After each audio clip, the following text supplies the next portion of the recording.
wanted. I wish that I could change what you wanted. I wish that I could change what you wanted. I wish that I could change what you wanted. I wish that I could change what you wanted. I wish that I could change what you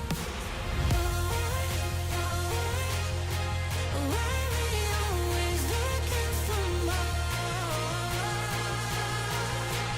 Why we always looking for more?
Been trying to change what I've been trying to say.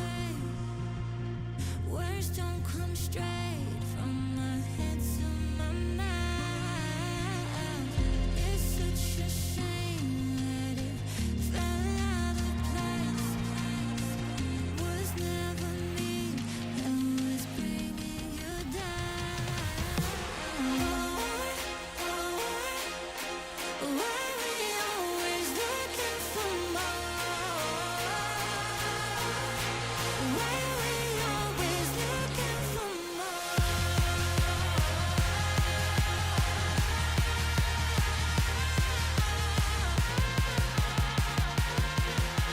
Why we always looking for more?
I wish that I could change what you wanted.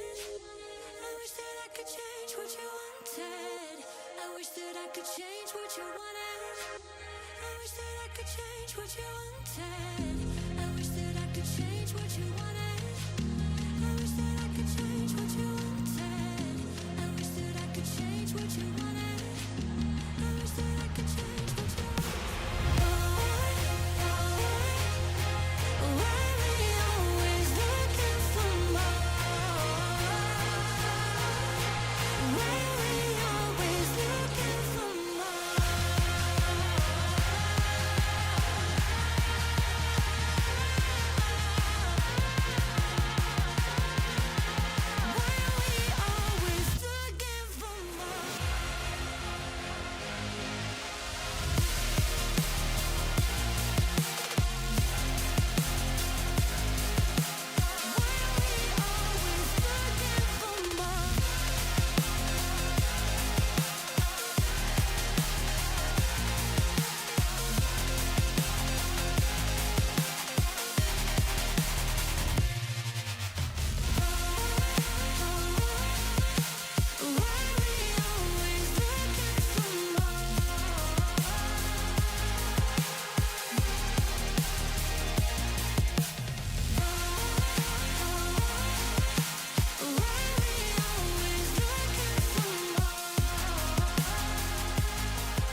Hello and welcome. Nice to be at your place wherever you're watching.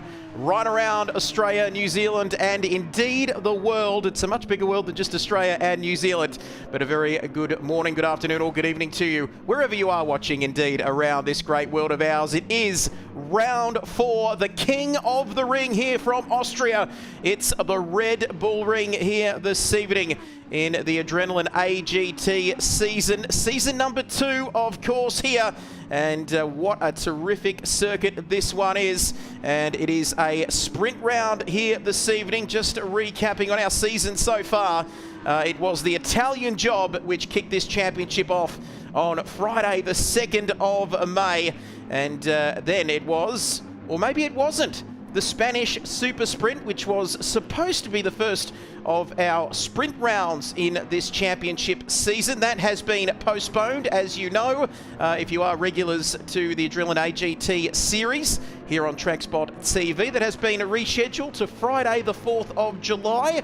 So that is breaking news on that one. Then it was the Silverstone Clash. That was last time out on the 23rd of May, and that was a terrific round 3 of the championship there at the home of British Motorsport. As we jumped straight into our drivers' standings. Before we do that, it's without further ado, I welcome my co-commentator this evening. How could I forget about him? The one, the only, Mr. AGT himself, Isaac Fogarty, is joining us here this evening. Very good evening to you, Isaac. And this circuit, the Red Bull Ring, one of your favourites here on ACC.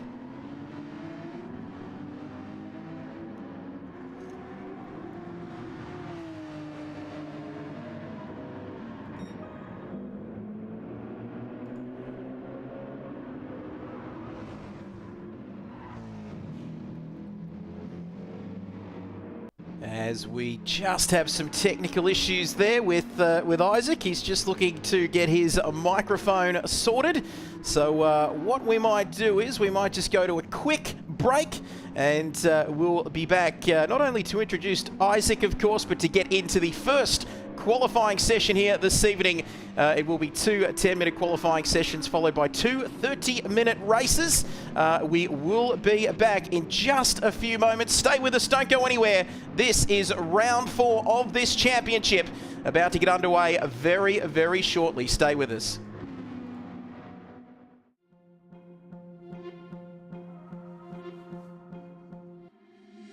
Been trying to change what I've been trying to say.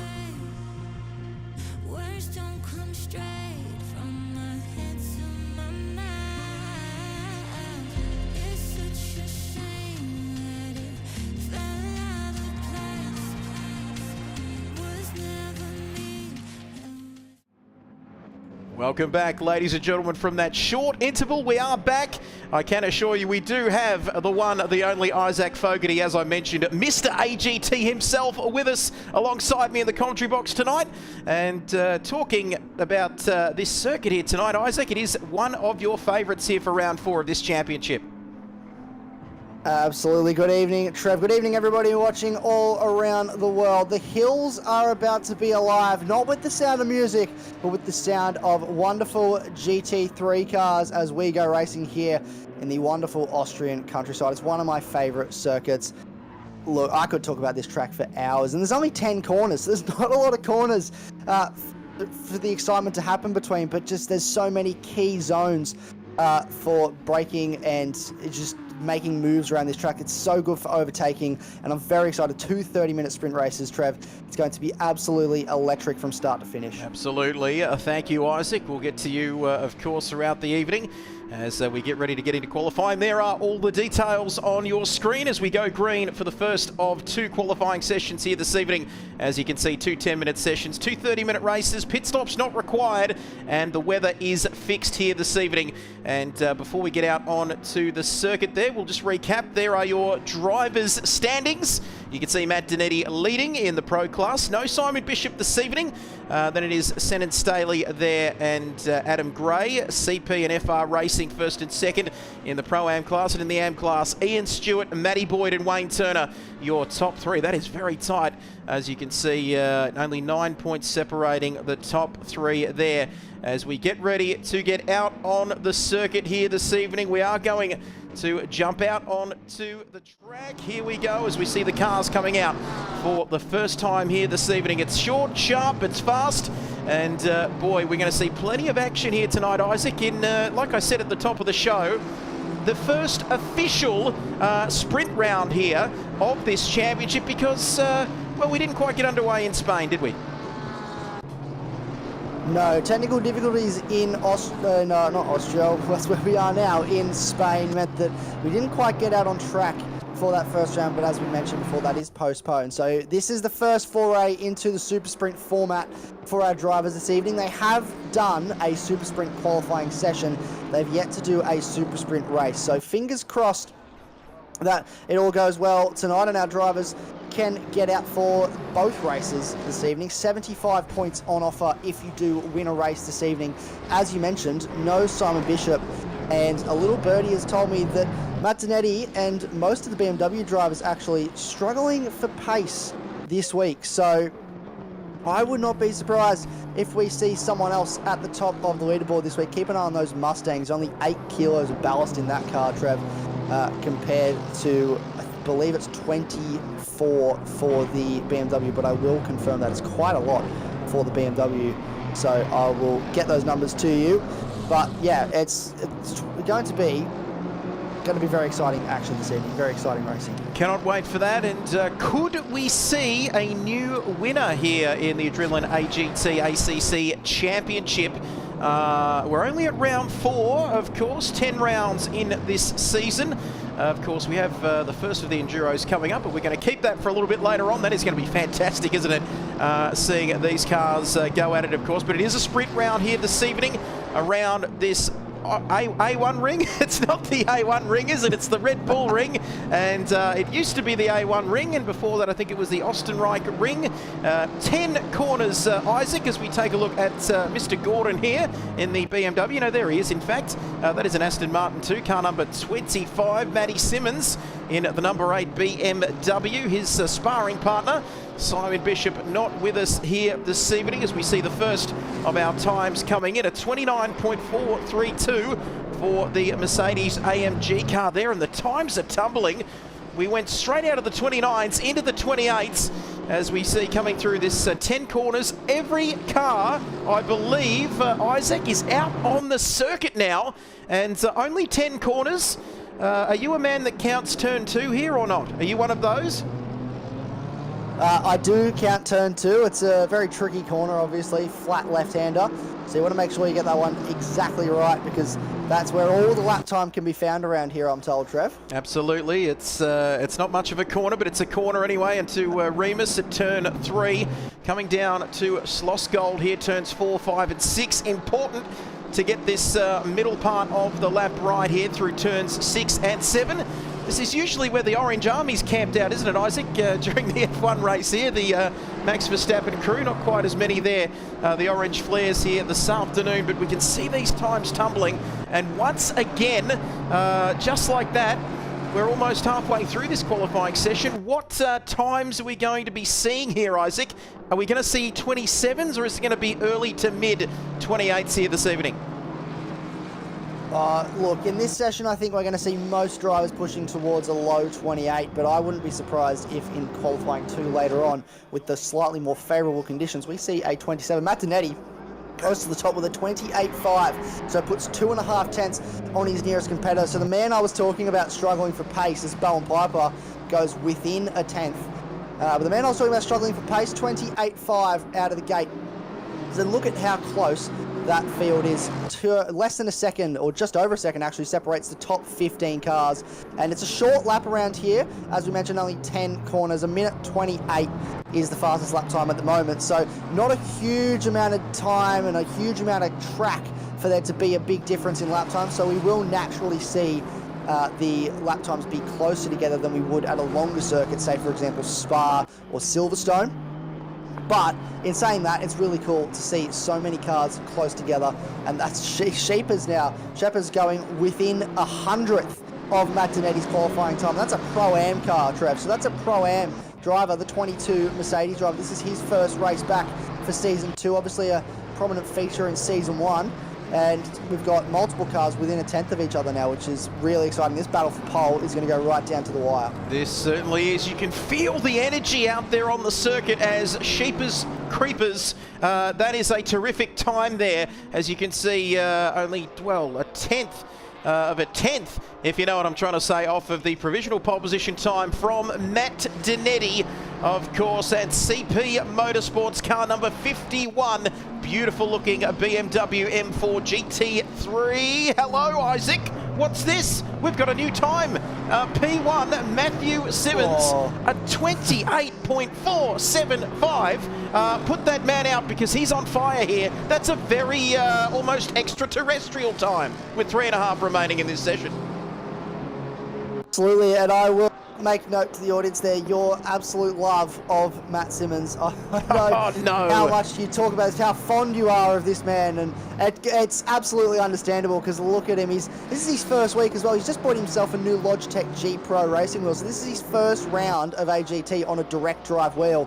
And I know there was quite a few drivers shaking in their boots at the prospect of a man who was already incredibly quick being even faster behind a direct drive wheel. So he's putting that pace to use early on here, but James Machin giving him a run for his money, only 200ths off his lap time at the moment, and we've still got 2 minutes, just under 3 minutes actually, left in this session, and the times continue to tumble. It's now the top 17 cars separated by less than a second, Trev. This is incredible. These times, as you said, a shorter circuit, of course, just the 10 corners, but Matthew Simmons with that new direct drive wheel.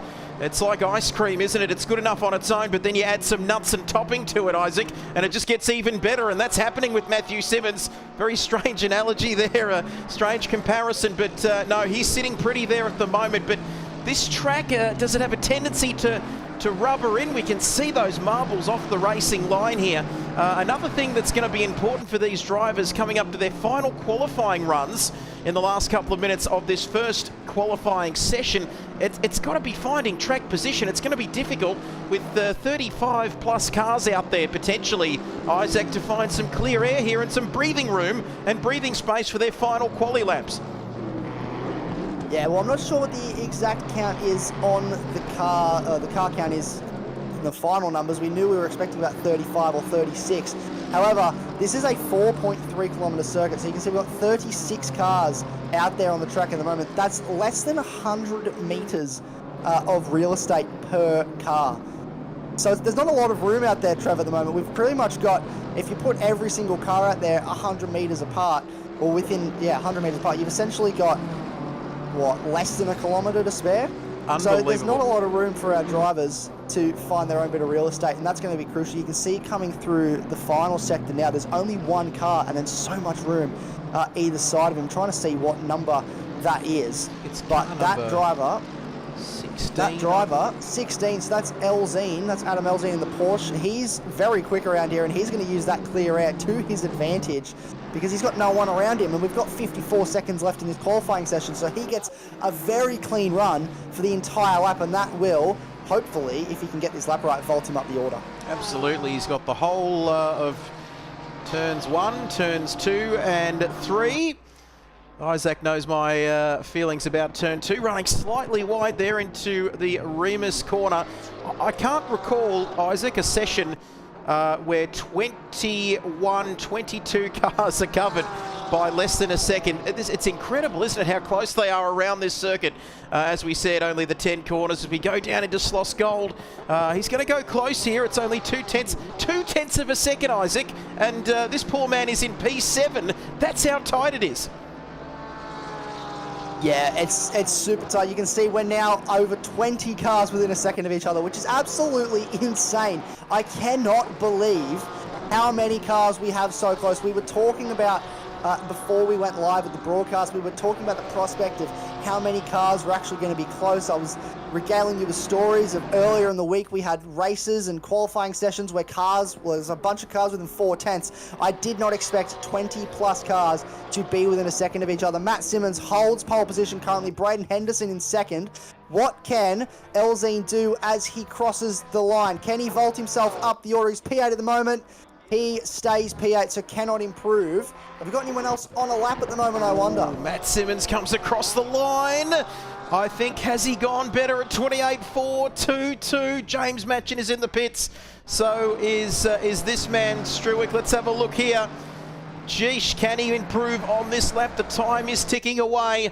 About half a dozen drivers on their final qualifying run here. Beautiful looking Ford. There's something simple and beautiful about that livery all at the same time. Through the final corner, through turn 10 we go. Just less than 0.2 of a second. Can he improve? No, he comes across the line. Here comes Mr. Piper in the Mercedes AMG. Can he improve, Isaac, around the final couple of corners here? Big power slide through the final corner. That's going to cost him. I think he was up at that stage, but that will cost him a couple tenths there. And you can see he's rolled out of it now, so he knows he's not going to improve, and he just strolls across the finish line. But that looks like that is our session done and dusted. 25 cars, all within about 26 cars, you could even argue, all within about a second of each other, which is absolutely insane. I cannot state that enough. That is a crazy number. We look at the top 4 cars all within a tenth, the top 12 cars within half a second, and then you have to go back to 25th, sorry, before you find a car that is outside a second of that pole time. That is absolutely crazy. I don't think I've ever seen that before. Well, we've seen it tonight. And anything is possible, of course, in this Adrenaline GT Championship here on ACC. Season number 2.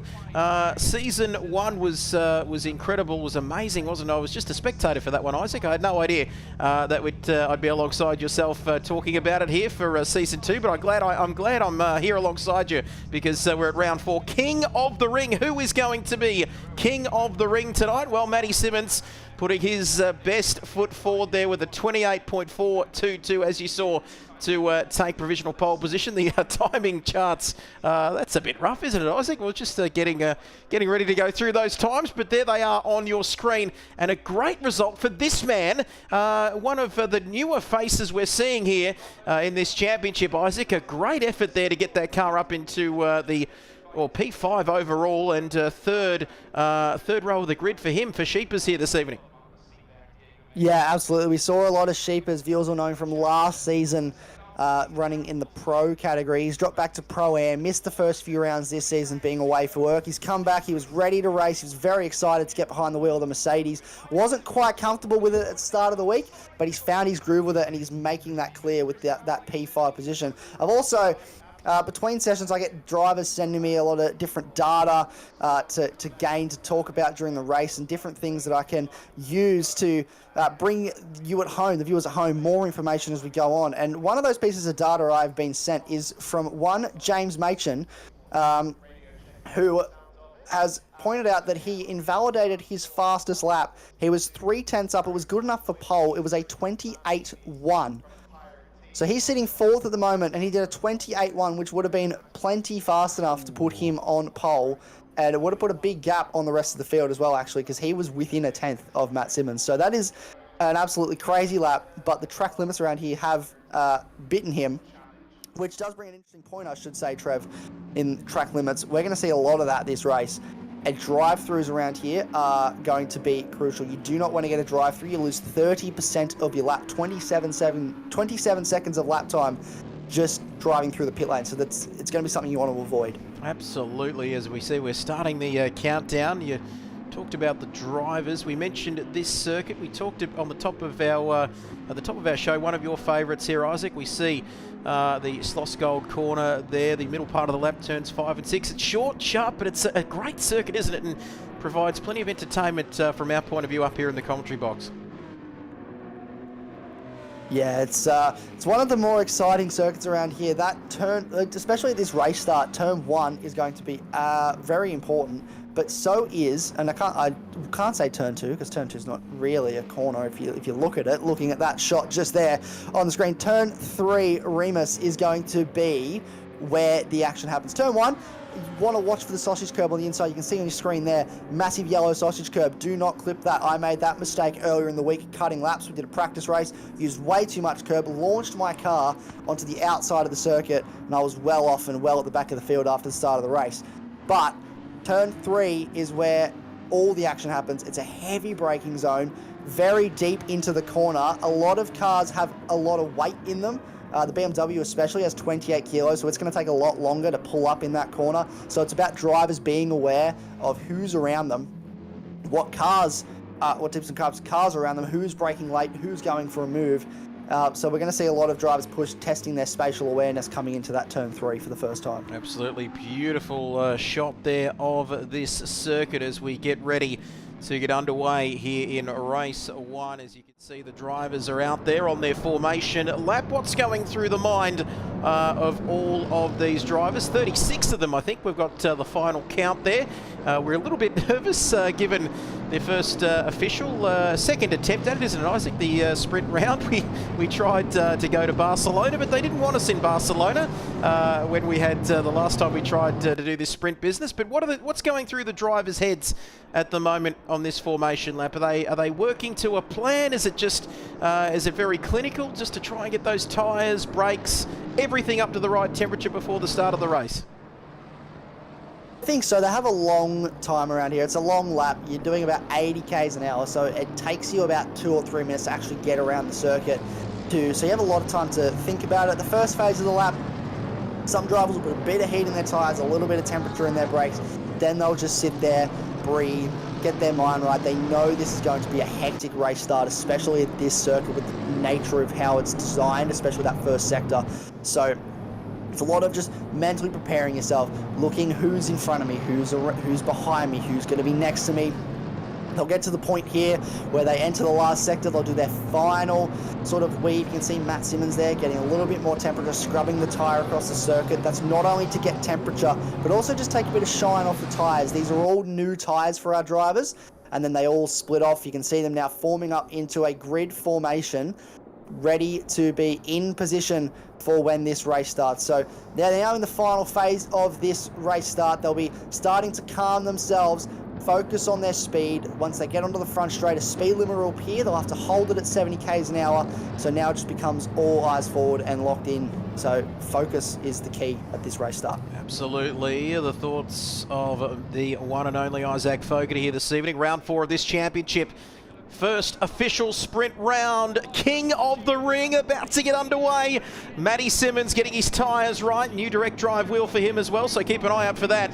Our championship leader there, not too far behind him either, along with James Matchett, who was almost good enough for pole position. Could have, would have, should have. Story of my life as we go green. And racing here for the opening race of 2 here this evening. And Matt Simmons, has he lost the lead going into turn 1? I think he has, as Henderson goes down the inside of the Mercedes AMG car. And what about our championship leader, Matt Donetti? Not too far behind them here, but it looks like Matty Simmons has got back into the lead as we approach turn 3, and everybody has got away cleanly. There's a car at the back. We'll get to that in just a few moments, but a very clean start here. But it looks like Henderson putting the pressure on Matt Simmons in his first race of this championship, Isaac.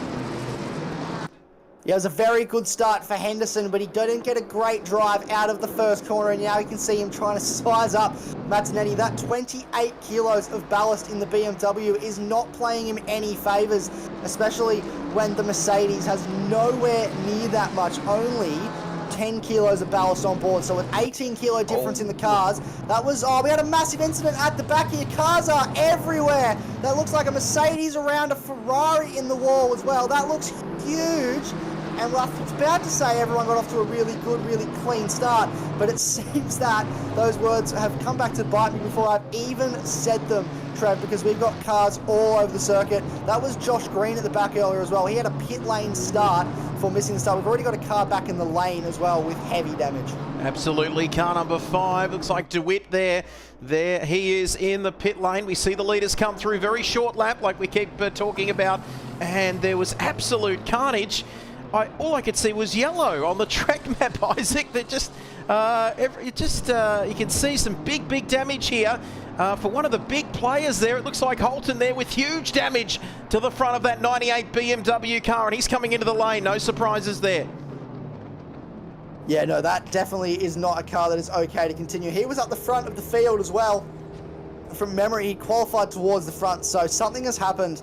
And it's just a concertina effect, especially around here with so many cars on the grid. 36 cars on the grid in today's race. Once 1 or 2 cars are involved, if you don't quite have the reaction time to get out of the way, then you're going to get caught up. Someone's going to make contact with someone else, and it's just a concertina effect, and a lot of cars have gotten caught up. So they'll get back into the pits, repair that damage, and they'll push on. But so we've got 4 cars in the lane now, plus Jaden DeWitt, who's also technically in the lane, just doesn't register him as in the lane. That's throwing a yellow flag as well, so that'll be a bit of a off-putting. But that's Braden Henderson back up in the lead, and Matt Dinetti getting by Matt Simmons as well. So that's Matt Simmons has lost 2 places on this lap, and he now drops back down to 3rd and looks under pressure from James Machen, who's sizing him up into turn 9, and he's lost that position as well. So Matt Simmons has gone from the lead of this race to 4th place in the span of about 3 corners. This is incredible. James Machen getting by. I think he's made the move. Yes, he has. James Machen, what do we call him? Our moral pole sitter has gone past the man who actually took pole position, Isaac, in Matt Simmons, and he is dropping down the field. I tell you what, it pains me to say it, but was he just caught napping there last time out as he looks to make some moves on Machen, but he's not going to get through there, or is he? Yes, he is, and he's back up into 3rd position. But boy, oh boy, he is a sitting duck here potentially, Isaac, coming down into the Schlossgold corner. Yeah, again, we come back to that ballast, 20 kilos of difference between the Mustang and the BMW, and the Mustang already has great straight line speed. It was brilliant spatial awareness and just awareness in general from Machen to open the steering a bit to allow Matt Simmons to get up the inside, because he knew that he could get the better exit at Machen and get the run down towards turn 4, and he did just that, but wasn't able to make it stick through there. They got very close yet again. Matt Simmons is a very smart racer. This man has done quite a lot of racing, both in real life and virtual, over the years. So he knew exactly where to position that car to make Machen have to try and go the long way around, and he couldn't make it stick. And you can see Josh Struick, also known as Distinct G, sitting in behind in 5th, ready to size up a move on these guys. He has a lot of history with these fellas. They race in AusNZ together, which you would know these fellas quite well, Trev, and they've got a lot of history both on and off the track, so they know how each other thinks in this situation. They're just trying to bide their time and try and maybe psych each other out. Absolutely. As you can see, they continue here. Matty Simmons, let's see what else is happening. Liam Tame there, a good friend of mine, in car number 56, the BMW. And you can see him there. He's got a bit on his plate here at the moment, young Liam, as you can see. Through turn 3 he goes. He's got Mr. Fleming there right behind him, applying all sorts of pressure, and Liam is looking to stay well and truly inside that top 10 here this evening. Hopefully the comments didn't get back to him, Isaac, from a couple of weeks ago, but he knows everybody, and you can see here Fleming, and then M. Silver, Mr. Silver, not too far behind him, and then the first of the Ferraris. It's incredible, isn't it? The Ferrari's not doing too well around this circuit here this week. Yeah, well, that's a contradict to what we'd seen in practice. Trev, the data showed that the Ferrari's actually going to be quite quick. They've actually got the least amount of fuel on board this car as well, so they're technically the lightest car in terms of fuel load, only 51 litres on board. They're also quite light. They've got minus 20 kilos of ballast, so I expected this car to be fairly quick around here.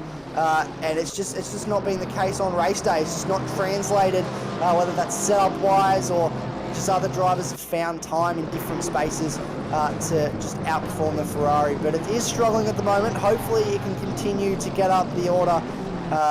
And he's doing quite well at the moment, is Bruce Quadrille. This is his first race of the season. Another one of those drivers that's just not been able to make the first few rounds so far, which actually works in his favour, having missed round 2. So those drivers that we haven't seen yet this season, so Matt Simmons, Bruce Quadrille, even Distinct Jeesh, missing a whole round so far works in their favour because we've only had 2 rounds of racing, which means that the championship is still very alive if they can pull off some good results. Absolutely. Quadrille there for Cactus Racing 2. His teammate of the Pro-Am class, of course, Jaden DeWitt. We saw him come into the pit lane, didn't we, very early in this race. We've only travelled 7 minutes of the allocated 30-minute time in the first of the 2 sprint races here this evening. If you're thinking of going off and making a cup of tea, well, you haven't got much time because straight after this, love that camera angle too, look at that. Straight after this, we've got another qualifying session. Bam, crash, wham, straight back into the action, followed by another 30-minute race as we continue to go down the order.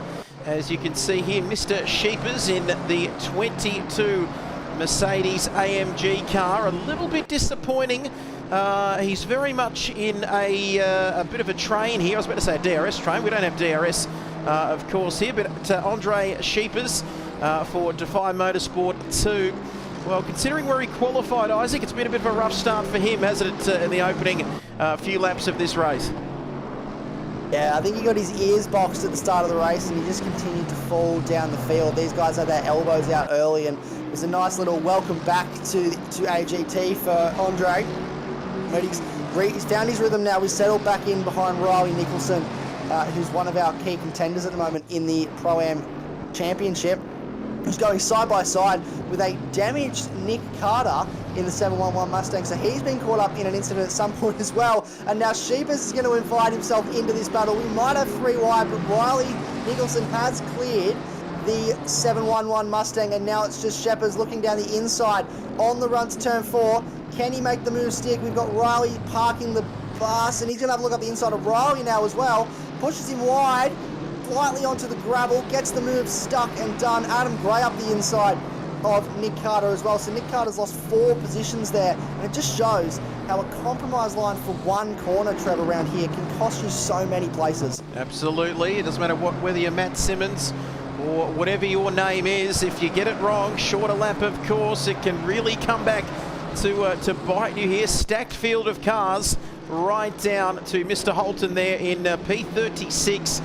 Well and truly out of position, but if there's something positive to take out of it, Isaac, he looks to have the damage well and truly fixed on that car. But wow, it's a shorter race. So what can you get out? What can he get out of this race here in the next 20 minutes? Is it just getting that time out on the circuit, potentially picking up some valuable points? If something happens, it's just a matter of staying out there and hoping for the best. And look, I think for him, it's just going to be about getting to the end of this race. You do get points for finishing down in 36. It's actually the last points paying place. You get 1 point. So 1 point could be the difference between a championship and not a championship for CP Motorsport. So he'll run all the way to the end. He's not too far behind Jaden DeWitt, actually, in the number 5 Ferrari. So there is a potential for him to gain a position there up into 35th place, get himself a whopping 2 points. But keep in mind, there is another race after this, so we do this all over again. So it's not the be-all and end-all. You're going to lose points in this race. Use this time to learn the track more, get a bit more mileage under your belt, build your lap times, learn where the lines are, and then you can go again in qualifying 2 and race 2 to potentially get yourself further up the order. Absolutely, and we keep saying there, stick around because the action's not done following this race. But let's have a look here. Car number 79 in the AM class, Fogarty Motorsport Junior, and Matty Boyd, and that is a very, very damaged BMW M4 GT3. They finished in 13th, I believe, wasn't it, in season 1. But he is continuing on here, Isaac. Is that a good decision? Or I guess the amount of time you lose here, it can be quite taxing on your overall race time. And it's the same with penalties as well. You lose about 30% of your lap, don't you, with a drive-through, and even more for a stop-go penalty, but he's continuing on here in the AM class, sitting in a podium position. He doesn't want to lose out, does he? So he's continuing on despite the damage on that McDonald's car.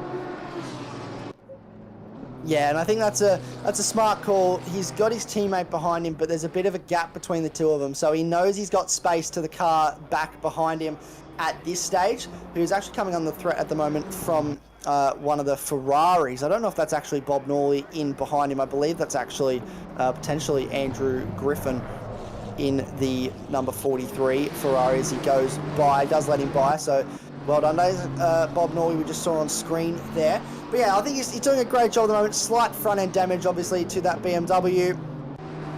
Not affecting him too much. He is able to push on. Look at it flapping just like that. I don't think he's, as they would say, McLovin life, but he is turning the wheel out there. He's getting laps in under his belt, and as you mentioned, 13th last season. They're sitting 15th currently in the point standings this season, so every single point is crucial for this Fogarty Motorsport Junior team, and he'll know that. But he's also thinking about that Drivers' Championship. As we said, 9 points is the gap between the top three.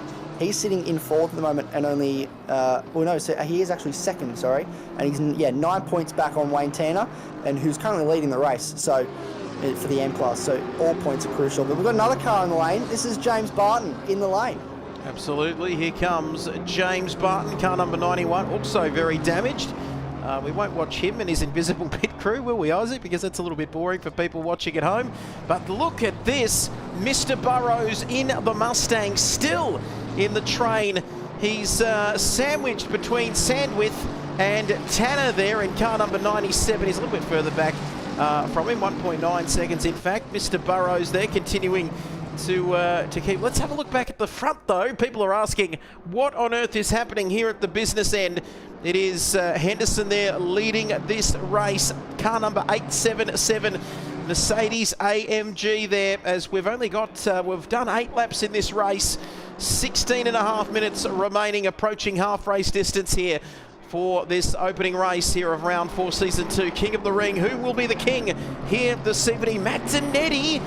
Ooh, he is cutting that gap ever so slightly. It is Geesh there, Struick with the fastest lap from P4. But when are we looking? We're thinking here, when will Matt Zanetti, of course, strike? No mandatory stops, is there, here tonight, Isaac, in these sprint rounds, of course, out of the 2 races. And that gap, he's holding steady. Is he just keeping something back to come at Henderson with here later in the race, potentially, in the back end? Yeah, that gap is ebbing and flowing a little bit. Henderson pulls out a bit of a gap, and then Matt Zanetti reels it back in. It's just moving back and forth between the two at the moment, sitting at about a second. James Machin found he's sitting in third, with Struick not too far behind. As you mentioned, he has the fastest lap of the race. So those 2 Mustangs, I don't think will catch up to this group because they'll spend most of their time battling away. Matt Simmons, he's dropped off even more, so he's dropped down to 5th now from the pole position. But he's doing a good job. He's keeping in touch with this group. He's also got Adam Elzine in the Porsche riding behind him. I just think Matt Simmons potentially struggling with the weight of that car a little bit, as all the BMW drivers are. You can see we've got Matt Zanetti and Matt Simmons up the pointy end, but there's a lot of newer names, newer faces up the pointy end of the field at the moment, and I'm really liking the fact that we're seeing more names up there, Trev, because it's great for these drivers to get a bit of a confidence boost that they do have the pace to keep up with some of these guys at the front, because for the most part this season so far, it's been the Matt Zanetti and Simon Bishop show. Yeah, it certainly has, as we see. Is this a cheeky... Oh, contact there. The Mercedes of Mr. Piper there, you can see car number 81. Has he got that back? Pointing in the right direction, I believe he has, and that is disastrous there for the Mercedes AMG car. Did he just, Bowen Piper there it was, wasn't it? Defy Motorsport, he just went in too hot into turn 1 there, made some contact, and before you know it, Isaac, you're pointing in the right direction and you're seeing the rest of the field go past you.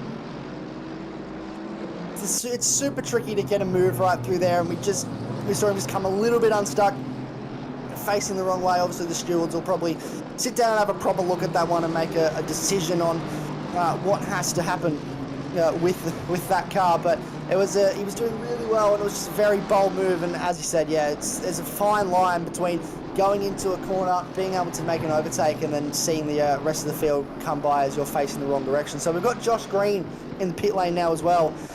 So he's come in potentially for some damage repair. So we've got a few cars that are suffering at the moment with damage issues. Cars, again, it's a huge field, 36 cars in this field, and there's not a lot of breathing room for a lot of our drivers. Most cars actually within a second of each other, or within a second of somebody at the moment, and there's no time for you to breathe, no time for you to think, who's that? That is Bob Norley having a little bit of a look up the inside of a Ferrari. He was getting racy in the final corner, and Braden Henderson, again, that gap just closes up into about 8/10 and then moves back out to a second. So these two, Braden Henderson and Matt Zanetti, going toe to toe at the moment, just ebbing and flowing that gap. Matt Simmons back past Josh Struick, up into 4th place, so that is a key move.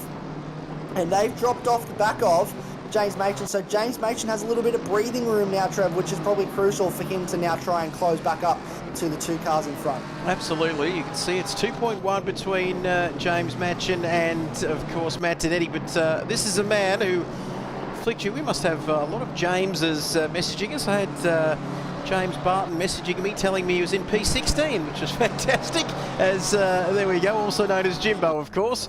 Number 91, of course, in the Ferrari further down the field. It's good that these boys like to flick us a message, isn't it, Isaac, when we're working in the commentary box and just letting us know that, hey, we're here.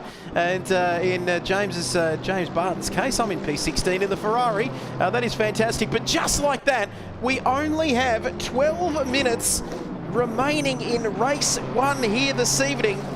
And we saw how close it was in qualifying. And I'm pleased to say that that has stayed, for the most part, reasonably close for the race. As you can see there is Geesh or Struick there in P5, P6. Any standouts for you, Mr. Liam Tame there in P8? As you can see there, he's doing quite well. Any standouts from the new boys, the rookies we might call them here, Isaac? Who's really stood out for you so far in race 1? Oh, look, I think Braden Henderson can't go without mentioning. It's his first week in pro. He was very uneasy about being put up into the pro category, and he's leading the race at the moment with a second to Matt Zanetti, so he's doing a great job. And then Josh Struick, I mean, distinct Geesh, what else can we say about him? We knew he'd be fast coming in. He's just come off the back of winning the Paul Ricard Enduro for AusNZ, so he is a fresh race winner. He knows what it takes to be fast in this game, so I was not expecting anything less from him, if I'll be completely honest. Nathan Hutton as well in the 47 Mercedes, down in 14th place. This is his first week. It was only a last-minute call-up today. Has a lot of history and experience in this game, very well known to a lot of the drivers in this field, but didn't really know where his pace would be at. He is on controller, but he's doing an absolutely brilliant job at the moment in 14th place. Absolutely, and you've got to give that respect to the controller users, of course, as we see another little battle here. Was that Sheepers down the inside? Might have been on a lap car there, but let's have a look at the Mustang car, number 57. It is close right throughout the field, and there's also some big pro names there that aren't really at the pointy end. I say that with the greatest of respect, but Mr. Hurley here, as you can see, is one of those names in the Aston Martin here. And let's have a look. As you can see, the battle continues, just 4/10 between him and Lee here this evening. As the race continues there, still plenty to play for in each of the classes. We know in the AM class championship as well how close it is, almost contact there. How close was that? And these guys are professionals, of course. They know what they're doing. And a drive-through penalty has been cleared as well for car number 5. And we spoke about the loss around this circuit from a drive-through penalty. It's something like 27 seconds, I think, around this circuit, isn't it, Isaac? So a big, big penalty around the shorter track. Yeah, 27 seconds around here. It's 30% of the lap, so it's huge. Like, it's going to cost you so much time just to do a drive-through. So you do not want to be exceeding those track limits more than 3 times, because the in-game stewards will give you a slap for that. So there'll be a lot of drivers that I wouldn't be surprised if there's plenty of drivers actually that are on their third warning already. With 8 minutes to go, we may see some more drive-throughs before this race is over. And then it's about getting your drive-through entry right, because if you get that wrong, you speed into the pit lane, that's a 30-second stop go, and that's 63% of your lap. So then you lose well over 100% of your lap. That's an entire lap down that you now are on the rest of the field. Yeah, absolutely. It's a double whammy, isn't it? You don't want to be speeding into the pit lane for your drive-through penalty. Otherwise, you cop it on both counts. As we see lap 14, battles continuing right throughout the field. But lap 14 of this race, this man, Brayden Henderson, doing beautifully here this evening. Matt Zanetti, our championship leader, not too far behind him. We heard it from the man alongside me, Isaac Fogarty. Every championship point counts. Of course, come the end of the season. Only the 10 rounds, of course, in this championship. And it's getting very close here, Isaac. You can see the drivers. Track limits, also a very big talking point across multiple categories here at this circuit. But, oh, Matt Zanetti, I tell you what, Brayden Henderson, he's got to have nerves of steel and be calm as a cucumber. I think they're also cool as well, but that's exactly what Mr. Henderson's got to be. Brayden Henderson under all sorts of pressure as it's down to half a second through turn one. Yeah, this Brayden Henderson is someone that's been referred to in the last couple of weeks as the new Matt Zanetti. He came in as a Pro-Am driver and scored 120 points, finishing in the top 5 last time out at Silverstone. Immediately, the term was thrown around, the new Matt Zanetti. Obviously, Matt Zanetti very famously was Pro-Am last season, competing for race wins with Simon Bishop, especially towards the end of the season, and everyone said he probably shouldn't be a Pro-Am driver. Now he's absolutely performing incredibly well in the Pro category. And so Brayden Henderson's made the step up to Pro for this round, and he's doing the exact same thing. We're seeing what we saw with Matt Zanetti, and now these two are the guys that are leading the way. The torch is being passed, I guess you could say. There's people like Matt Simmons and Simon Bishop who are so quick and just absolutely dominating this series in races gone by. And we've got these guys that are now stepping up to their level and performing, and it's creating this extra challenge, and they're all loving it. And it's great to see because they're just having so much fun doing these races. Even Adam Elzine down in 6th place, he is, I believe, 13 years old. So still quite young, still a lot of experience ahead of him in both racing and in life in general. But he's doing an amazing job just to be in 6th place with some of these guys that have been racing for years and years.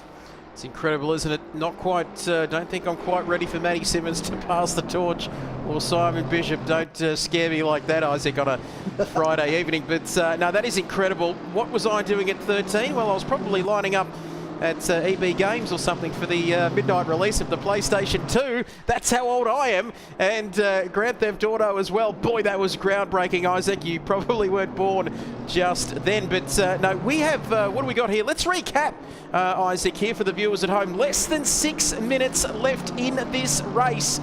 Oh, boy. And it's still up for grabs, not just in the Pro class, but also in the Pro-Am class, as Mr. Staley getting a little bit out of shape there through turn 3, but he's all over the back of Silver here in the AMG car. Look how close it is. It's up for grabs wherever you look, Isaac, in the final half a dozen minutes or so. Oh, it's on for young. It's on for, well, I would say young and old, but it's young and young. These two, both quite young gentlemen going at it for the lead of the Pro-Am class. Max Silver, things have not gone his way so far this season. Sits down the order in the points in 22nd place. So he's looking for a fight back, his first class win and his first top 10 of the season. He's got Shannon Staley, the points leader in the Pro-Am, right behind him. Not keen to lose too many points to the Pro-Am guys around him. Adam Joy as well, currently inside the top 10, sitting 3rd in class.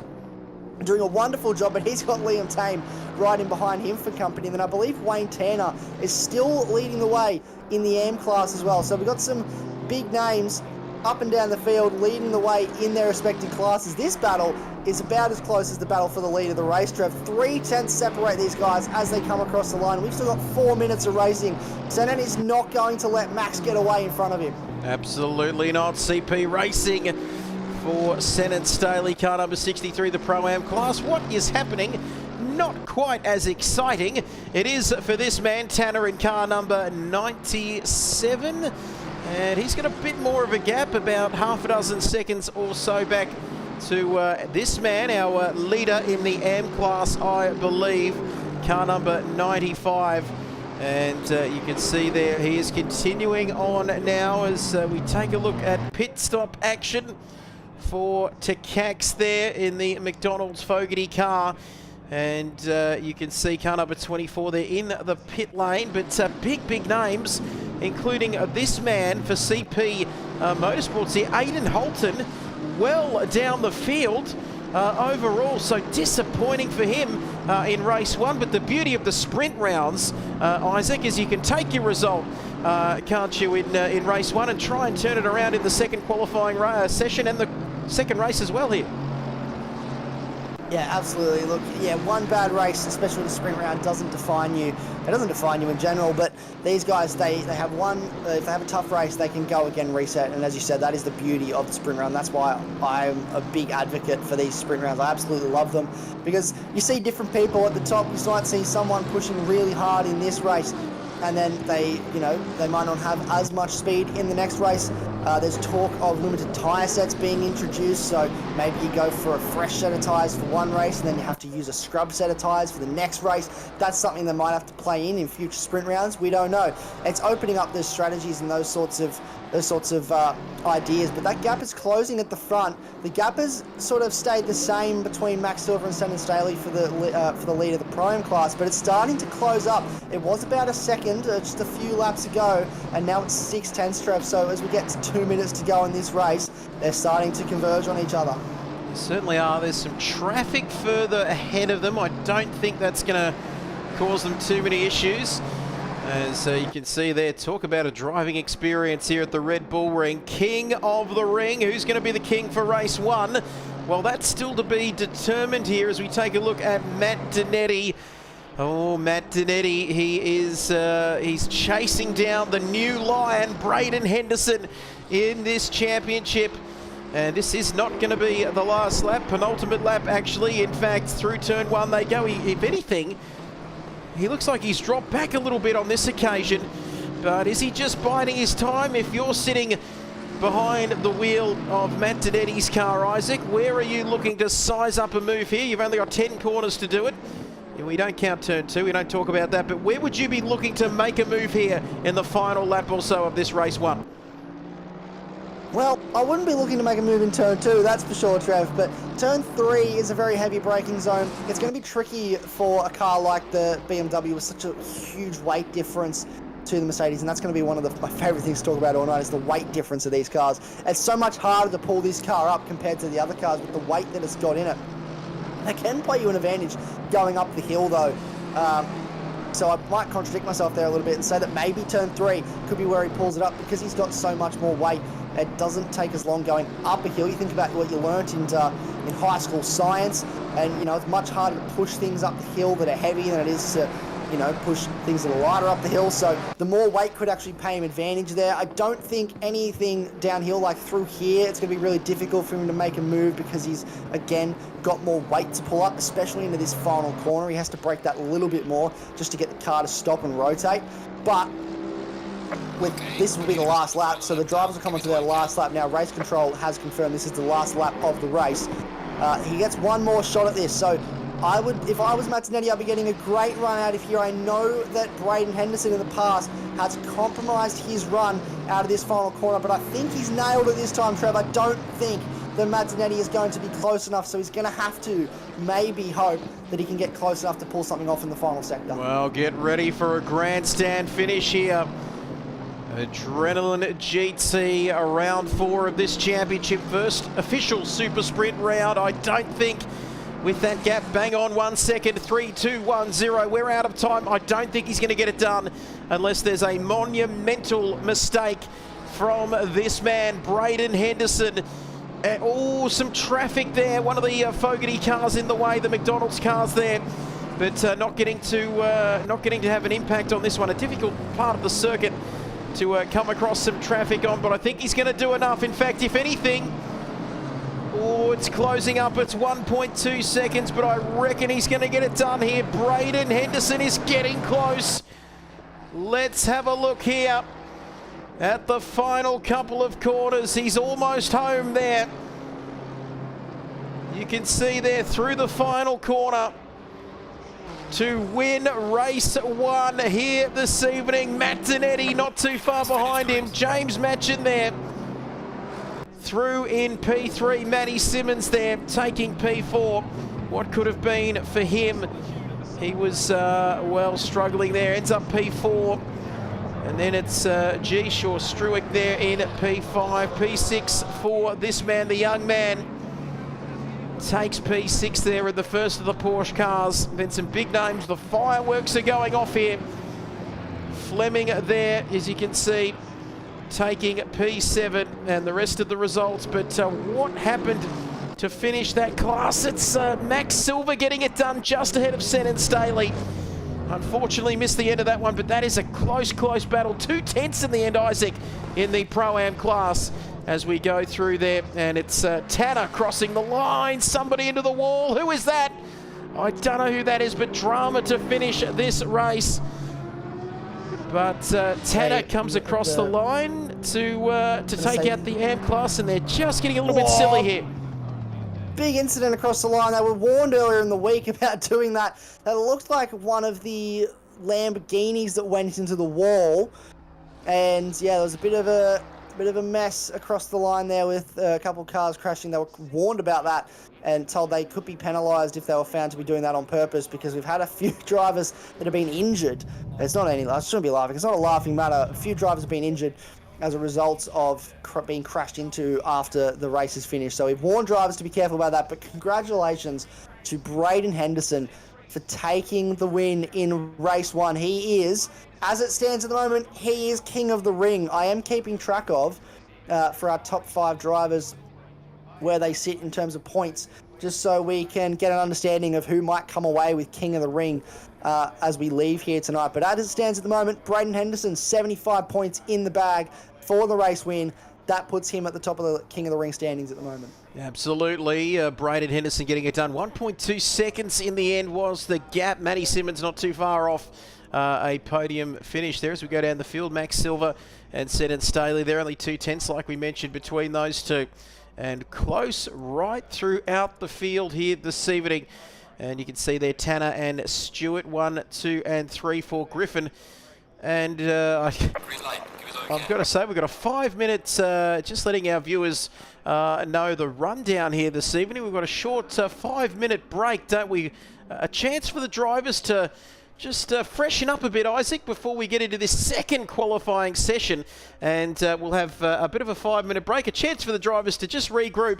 And that first race was very, very intense indeed. So the drivers, they need a break too, don't they, before we get underway for the second qualifying session here tonight. Yeah, we'll polish up the cars, fix the damage, and the drivers will go and refuel themselves, have some fluids, get ready to go. They'll give them a short break, and then we'll get straight into qualifying for this second race. So I'm very excited to see what happens. I expect times to tumble. We saw some very fast times in that first quali session, Trev, but I think we'll see even faster times, maybe even a 27 if we're lucky in this next quali session. Absolutely. As you can see, we're just getting ready for qualifying at 2, but what a tremendous performance there in the Mercedes for Braden Henderson. And he really is the new kid on the block in many respects, but Matt Dinetti ran him so close, didn't he? We saw him managing that gap, but he managed it superbly, Isaac, and did not put a foot wrong and absorbed that pressure like a sponge to take victory. He's one to keep an eye on, isn't he, in the future, and not only in this championship, but in other championships going forward in the world of sim racing. Yeah, absolutely. Being able to soak up pressure like that is something that cannot be taught. And a lot of sim drivers talk about just how important it is. And you can be the fastest driver in the world, but if you crack under pressure, that's where, you know, you'll come undone and you just won't be able to keep up and be with the best of the best. And being able to do something like for Braden Henderson, he didn't have the fastest lap of the race, but he didn't need it because he was just able to keep his head, keep his cool.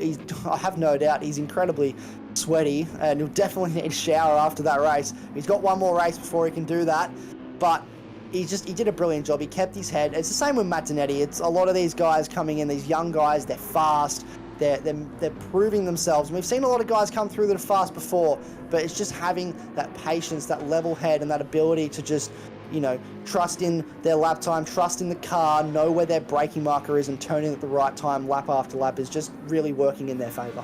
Absolutely, and you can see on your screen there this current round, of course. Of course, the man alongside me, my co-commentator for this evening, Isaac Fogarty, will be keeping an eye on championship points, and get your calculators out. Of course, the calculators are on our phones now, aren't they? So everything like everything else, but you get what I'm trying to say. But you can see there the details. Of course, we have completed half of the first part of this evening. Of course, we've had our first quali session and our first race. Of course, pit stops not required this evening. It is a sprint race, of course, a sprint round here for round 4 of this season, and fixed weather. Now explain to our wonderful viewers at home, what does fixed weather mean, Isaac? Does it just mean, is it raining? Is it not raining? Is it, do the conditions change at all? Or is it just fixed as in, if it's sunny, it stays dry, no clouds, nothing, and it's going to be a dry race next time out? So fixed weather, it doesn't necessarily mean that we're going to run a dry race.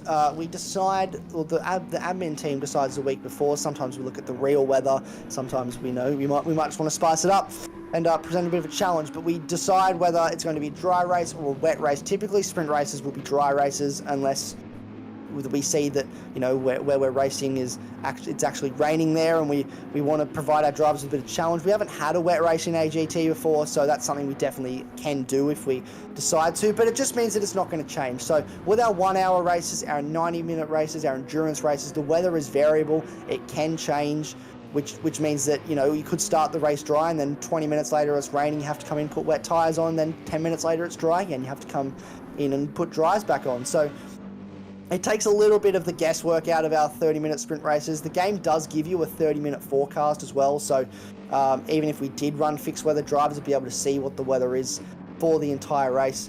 But we just run it fixed, keeps it simple, means that it's just 30 minutes of non-stop action, just pushing as hard as you can, and, you know, we're not worrying about strategy or trying to fix. It's just focused purely on racing, which is something that all these guys love to do. Absolutely, you can see very sunny, beautiful conditions here for racing at this Red Bull Ring. And I've got to say, what are we expecting here? We're seeing our drivers getting ready for the second qualifying session. And we are green here for the second quali session of the night. And boys, straight back into it. No chance for the drivers to really take a breath, Isaac, as just like that, we're into quali 2 here this evening. And, well, like we said, the advantage, if you have a bad race 1 or a bad quali 1, you can redeem yourself for a second time out here tonight, which is always good. Yeah, no time to rest on your laurels, as they would say, Trev. The drivers have got to get straight back into it. We've given them 5 minutes to just have a little bit of a recuperation, and now we're going, righto, that's enough. Get back out on track, keep going. But no, there's, again, track position is going to be crucial here. We have 36 cars. Hopefully, from the first session, people have started to learn what's working, what's not working. Maybe made some tweaks to their setup. There's no Parc Ferme in this series, so we'll see a couple cars going off here, there, and everywhere. But yeah, there's just a chance to make adjustments to the car, go back out, try again. Maybe something that didn't work in qualifying might work for you this time. It's later in the day as well. This session's happening at 5 p.m. in the game time, so it's later. The track might be a little bit warmer, but there's also less UV on the circuit because the sun's starting to go down. So a little bit of the heat's coming out of the track, which is good. Bump the pressures up a little bit, get a little bit more grip in the tyre. There's a lot of different things that are going to play a factor in this next 10 minutes. Absolutely looking forward to it. Hope you are enjoying it at home. I always ask that question to the viewers who they can't talk back, can they? But I'm sure they are enjoying it. As you can see, much later in the day, as Isaac mentioned, there's another yellow flag. We've seen a few of them so far in this Q2 session. No real wind to speak of. Track temperature sitting at 31 degrees. Air temperature on 27. And we've already had the hills being alive with the sound of music. We've had that joke right at the top of our show. Isaac promised, and he indeed delivered. But there's some drivers who, some of the pro guys who didn't have a great race one or quali one, that will be looking to bounce back here.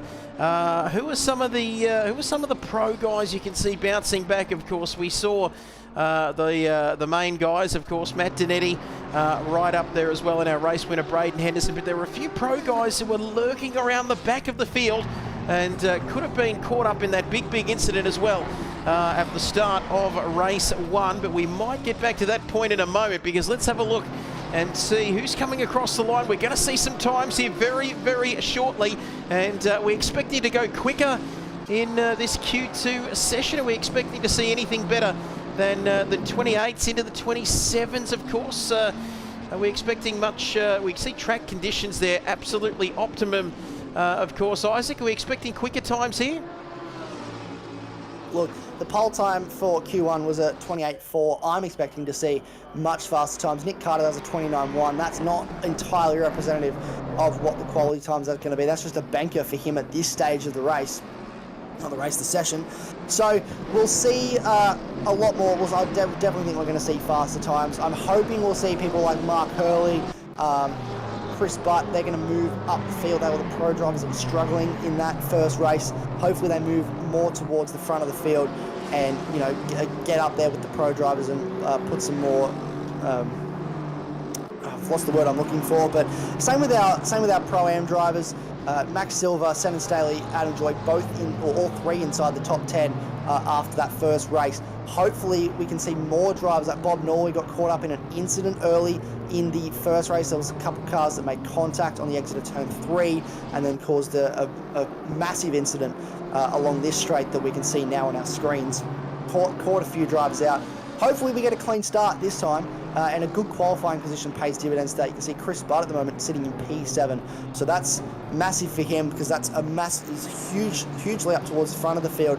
So many drivers in eSim, or esports I should say, sim racing, and in real life motorsport talk about how it's really easy to be fast when you're at the front of the field, but when you're at the back of the field, you may not necessarily be a slow driver, but with so many cars around you and just trying to work your way through the field, and just how difficult it is to overtake in general, just at every circuit, it's really hard to show you true pace. So qualifying is crucial to be able to unlock the pace in that car. Absolutely crucial. And you can see Matt Donetti. We've got some familiar faces coming in here. 28.352. It gets me every time. That is quick. That is quick. And Matthew Simmons, wow, with a 28.4. Almost to the top of the timing sheets, but not quite good enough here, with a tick under 5 minutes remaining in this quali session. What was it? 25 drivers covered by less than a second. And we're already seeing the top 15, Isaac, here. Same deal again. Just thousandths, milliseconds between them here at the moment. But Matt Donetti and Matt Simmons going toe-to-toe here. No surprises there. It's Matt 1 and Matt 2 here at the moment. Yeah, and I've heard the pressure is on Matt Donetti. His father-in-law is watching this evening, so there's pressure for him to perform. So putting it on pole, he's doing the good job so far. He's mentioned that he's not quite vibing with his car, and vibing is the word he used. It's not a technical term. Braden Henderson, our last race winner, goes to the top now. That's 300ths clear of Matt Donetti. But Matt Donetti's been talking about how this car is just not where he wants it to be in qualifying, but it's a brilliant race car. So hopefully he can get it even closer towards the front, so he can set himself up to be leading this race, because that car is very quick in race trim. Absolutely, and guess who has jumped to the top of the timing sheets? Braden Henderson, our winner from race 1. Not by much, Isaac, but it's enough at the moment. Not even a tenth of a second splitting first to third at the moment. 3.5 minutes left in this session. Oh boy, it's going to be very quick indeed. And Max Silver and Senan Staley, well, they're picking up, Isaac, where they left off in race 1. Look at the gap between those two in Pro-Am. These two are still right by each other. They have not separated. 8th and 9th in this qualifying session so far, which is an improvement. Max was 14th, they were 14th and 15th, so actually qualified next to each other in the last session as well. So these guys have been inseparable in all 3 sessions so far that we have seen today.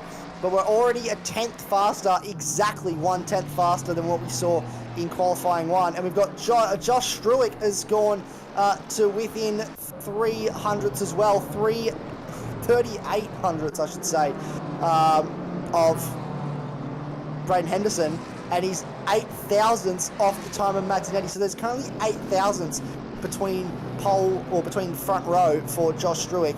So that is very close. 4 cars have beaten the pole time from the last session that we did not that long ago. And we have now what looks like 19 cars all within a second of each other. So still plenty of cars within a second. We've got 2 minutes and 15 seconds to go.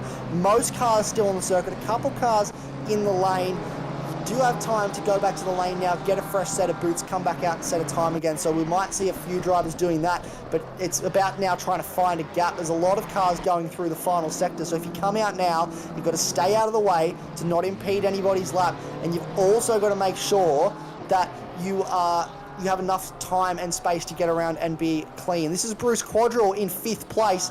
He's now up the order as well from where he finished last race. He struggled in qualifying in the last race, was 12th, and then just didn't quite have the pace in the race. This is James Machen and Nick Carter in 6th and 7th at the moment. So the Mustang boys struggling a little bit. That's Josh Struick going for pole. He's done a 28.1 to go 1.5 tenths clear of Braden Henderson. So the 33, and we know that the 33 in Formula 1, Max Verstappen, likes to perform well around here. He does like this place, and it seems that that's a common theme for the drivers with 33 on the door. Absolutely. Don't ask him about the incident, though, post-race, of course. I just want to talk about the race. You know how Max is. He doesn't like talking about... a little got to work on that Max Verstappen impression there. But anyway, look how close it is. Less than a minute to go, Isaac. And it might have been the leader of Monster Energy I had, but I am up and about because with less than a minute remaining, 28.160 is the pole position time. I'm running out of air here as Braden Henderson into P2. Can anyone beat that time of a 28.160? Here's one man that's not. Matt Dinetti in the pits. What the dickens? Yeah, Matt Dinetti's in the pits, so he's done, which means that he will not improve. He may go backwards potentially because Matt Simmons is pushing to try and improve. We've got Bruce Quadrell, Nick Carter, James Machen, so many cars behind him, all so close at the moment. There's 4 tenths of a second separating the top 8, which is absolutely insane. Josh Struick's still going around as well, so we might have more cars trying to set a lap. As Bruce Quadrell's in the pits, Josh Struick is still going. I believe he's pushing on. He certainly is. Look at that camera shake as he rolls past through turn 2, deep braking up into turn 3. You can brake so late in this car around here. Slightly wide on exit, straddles the sausage curb, but that shouldn't invalidate his lap time. He's going to push on. We are at the end of the session here, so it's now or never for these drivers. Braden Henderson crosses the line, cannot improve. What can Matt Simmons do though? Let's have a look, Matty Simmons. Where is he? Oh, I think he's done. He's back in the pit lane. No, he's not. He crosses the line. Can't improve. Here's P5th. Oh, here's the young man. Mr. Elzine comes across. That is a terrific effort. First in the Porsche there, and car 232. I'm flicking through the order as we've got a Lambo here coming around the final corner in the Pro class here. Let's have a look across the start-finish line we go. And is this going to see an improvement here for Green across the line? No improvement there. Car number 82, we've got some big players coming across the line here. 82, 98, trying to improve as well. I'm going by numbers here. I think we've got car number 47. And here comes Hutton across the line. What can he do? Let's take a look at this. Down in 27th in the Pro class. Can he improve? Oh, I think he has. He has to end that session. Wow, let's draw breath here. A little bit of drifting action through there. And you can see there, times tumbling big time. And unbelievable. We saw, was it 25 drivers in Q1 covered by a second, and it's only the 24. That's disappointing, Isaac, but still a frenetic, frantic qualifying session here for Q2, and it's just got even quicker, hasn't it, in the second part of the night? I actually stand corrected. It was 24 drivers in Q1, so the same amount of drivers in Q1 and Q2 are separated by less than a second. So that's absolutely insane. 24 drivers all within a second. I'd love to see a visual representation of that. I do not have the software skills to get a visual representation of that, but I would love to see just all those cars put on a little graphic and just how far apart they are, and especially that pole time. Look at that gap, 0.055. That is 0.05 of a second between first and second, which has to be, when you look at it in a visual representation, absolutely nothing, Trev. Absolutely. Well, it'd be absolutely nothing. I'm just thinking, if you got one of those, you know, those graphics that we see, we might get our founder and CEO, Mr. George Cook. He's right across that sort of stuff. Maybe we can get something at some point in the season, but that's got to be a matter of centimetres almost, doesn't it, Isaac? If you got the old 30-centimetre ruler out that we used to use in school, certainly I did. But I mean, that has got to be a matter of inches or centimetres, doesn't it, between the cars? As we're just recapping here, we're waiting for the start of race 2. And a 28.160 for Geesh or Struick there in the car number 33. Max Verstappen's number, of course, made famous by him, as you mentioned, Isaac, a man who's had plenty of success around this circuit, of course, before moving to number 1 for the last 4 years at least.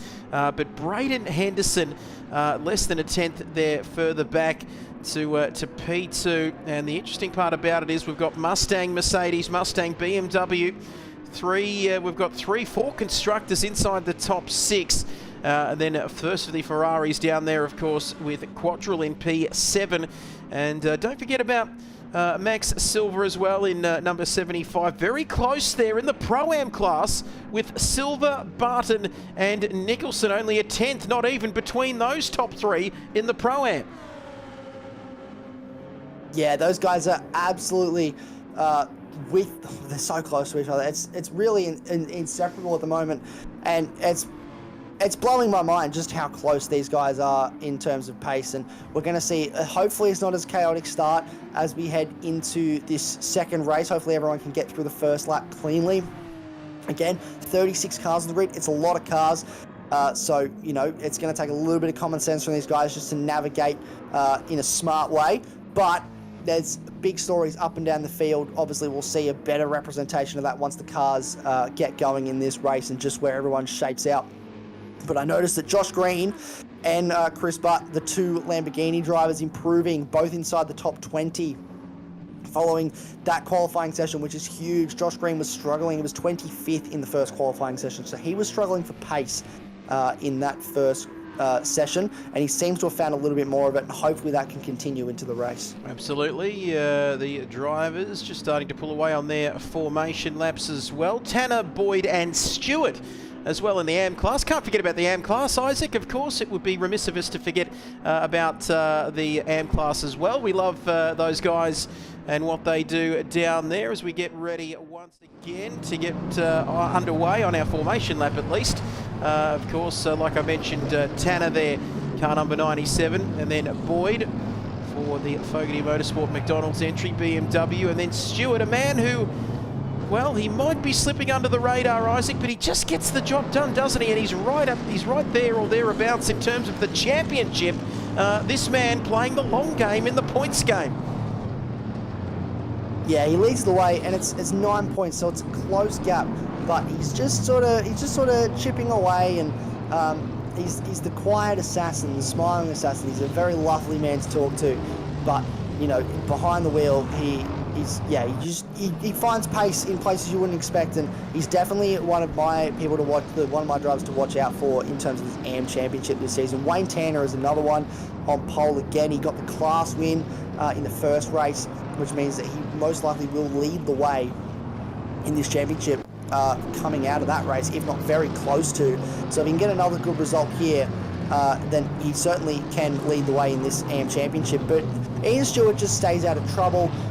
keeps his head, keeps his car going straight, and it just benefits him in the point standings when it comes down to it. Remember, we're going with overall points this season, so there's no individual class points. Wherever you finish in the race is the points you get for both the overall championship and the class championship, which means that if you're an AM driver and you finish 4 or 5 places ahead of the next AM car, there's a huge point swing in your favour just for finishing that far ahead. Absolutely, it's very, very important, of course. We all know the championship points mean prizes, as they say. But we are almost ready, Isaac. What's better than one race for the evening? 2.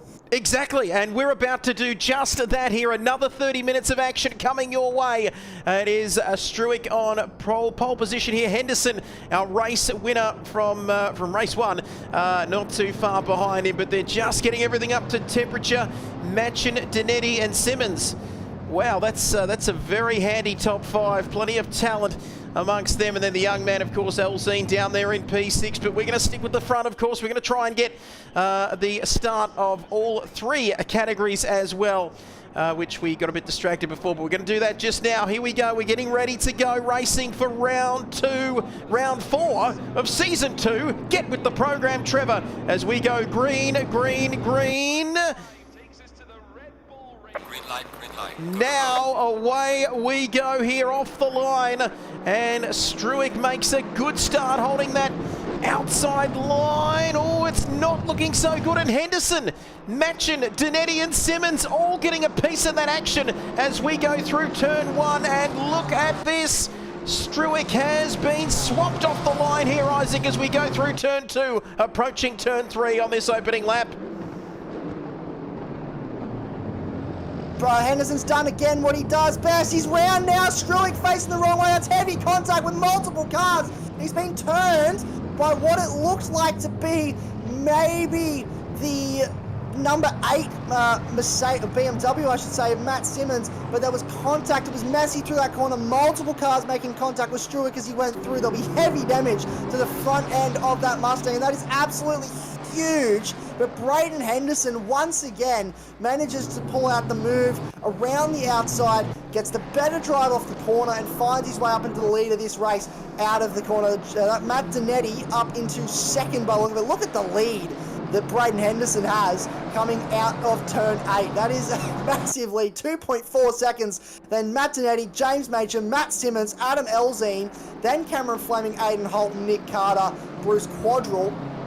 Damage to multiple cars up and down the field. Question mark over who is able to keep going. I think Liam Tame as well has damage on his car. There's a Lamborghini with damage. Definitely damage on the car, the number 33 car of Josh Struick, but that will have to be looked at very closely by the stewards. Absolutely, the stewards are going to be kept very busy indeed post-race here. Wow, it's incredible, isn't it? He just had such a good qualifying session, and it all went wrong, didn't it? As soon as the lights went green, he was under pressure right from ball 1. And then all of a sudden he's facing the wrong way at turn 3, and that's how quick things can go against you in the world of sim racing. It's unpredictable, it's crazy. There can be carnage every now and then as we've got a yellow flag. Car number 56, Liam Tame, is facing the wrong way. What is going on at turn 3 so far? This has not been the start that Liam Tame would have wanted. That's the second time he's had an incident in 2 laps at that corner. Contact, obviously, with the 33 car, and now he's facing the wrong way. Not sure what happened there, but potentially an incident with maybe a car behind. Obviously, that car is very difficult to pull up into any braking zone at the moment. You'd think it'd be all right going up into the hill with the extra weight, but he's gone off the circuit now. That car looks like it's got a lot of damage, and yeah, he's jumped back to the pit lane. So that's 2 cars in the pit lane now. Liam Tame, and I can't quite make out who the other car is. It is Riley Nicholson in the lane. So Josh Struick has actually continued, which means the damage on that number 33 Mustang must not be too bad. Well, we've got, I think we're looking at Carter, car number 711, and boy, let's have a look at that. He might need to visit 711 and get some snacks, because he was just camped out there in the middle of the circuit, and he's also in the lane. Wow, pit stops galore. Nicholson also in. Liam Tame there is continuing on, is he? He might be coming into the pits, but that is bad news for CP Motorsports and Liam Tame. We reckon that is he done so far today? In comes Carter Nicholson as well. Tame is nowhere to be seen. The Austrian director, our cameraman here in Austria. Well, the hills are alive with the sound of music, but they're not alive with the sounds of Liam Tame's BMW, unfortunately, Isaac, in the opening laps. Yeah, we can't find him. Hopefully he's still there and he will come back out on circuit soon enough. But we'll keep on that. We'll get on the director to have a look into where he actually is. But the cameras can't seem to find him.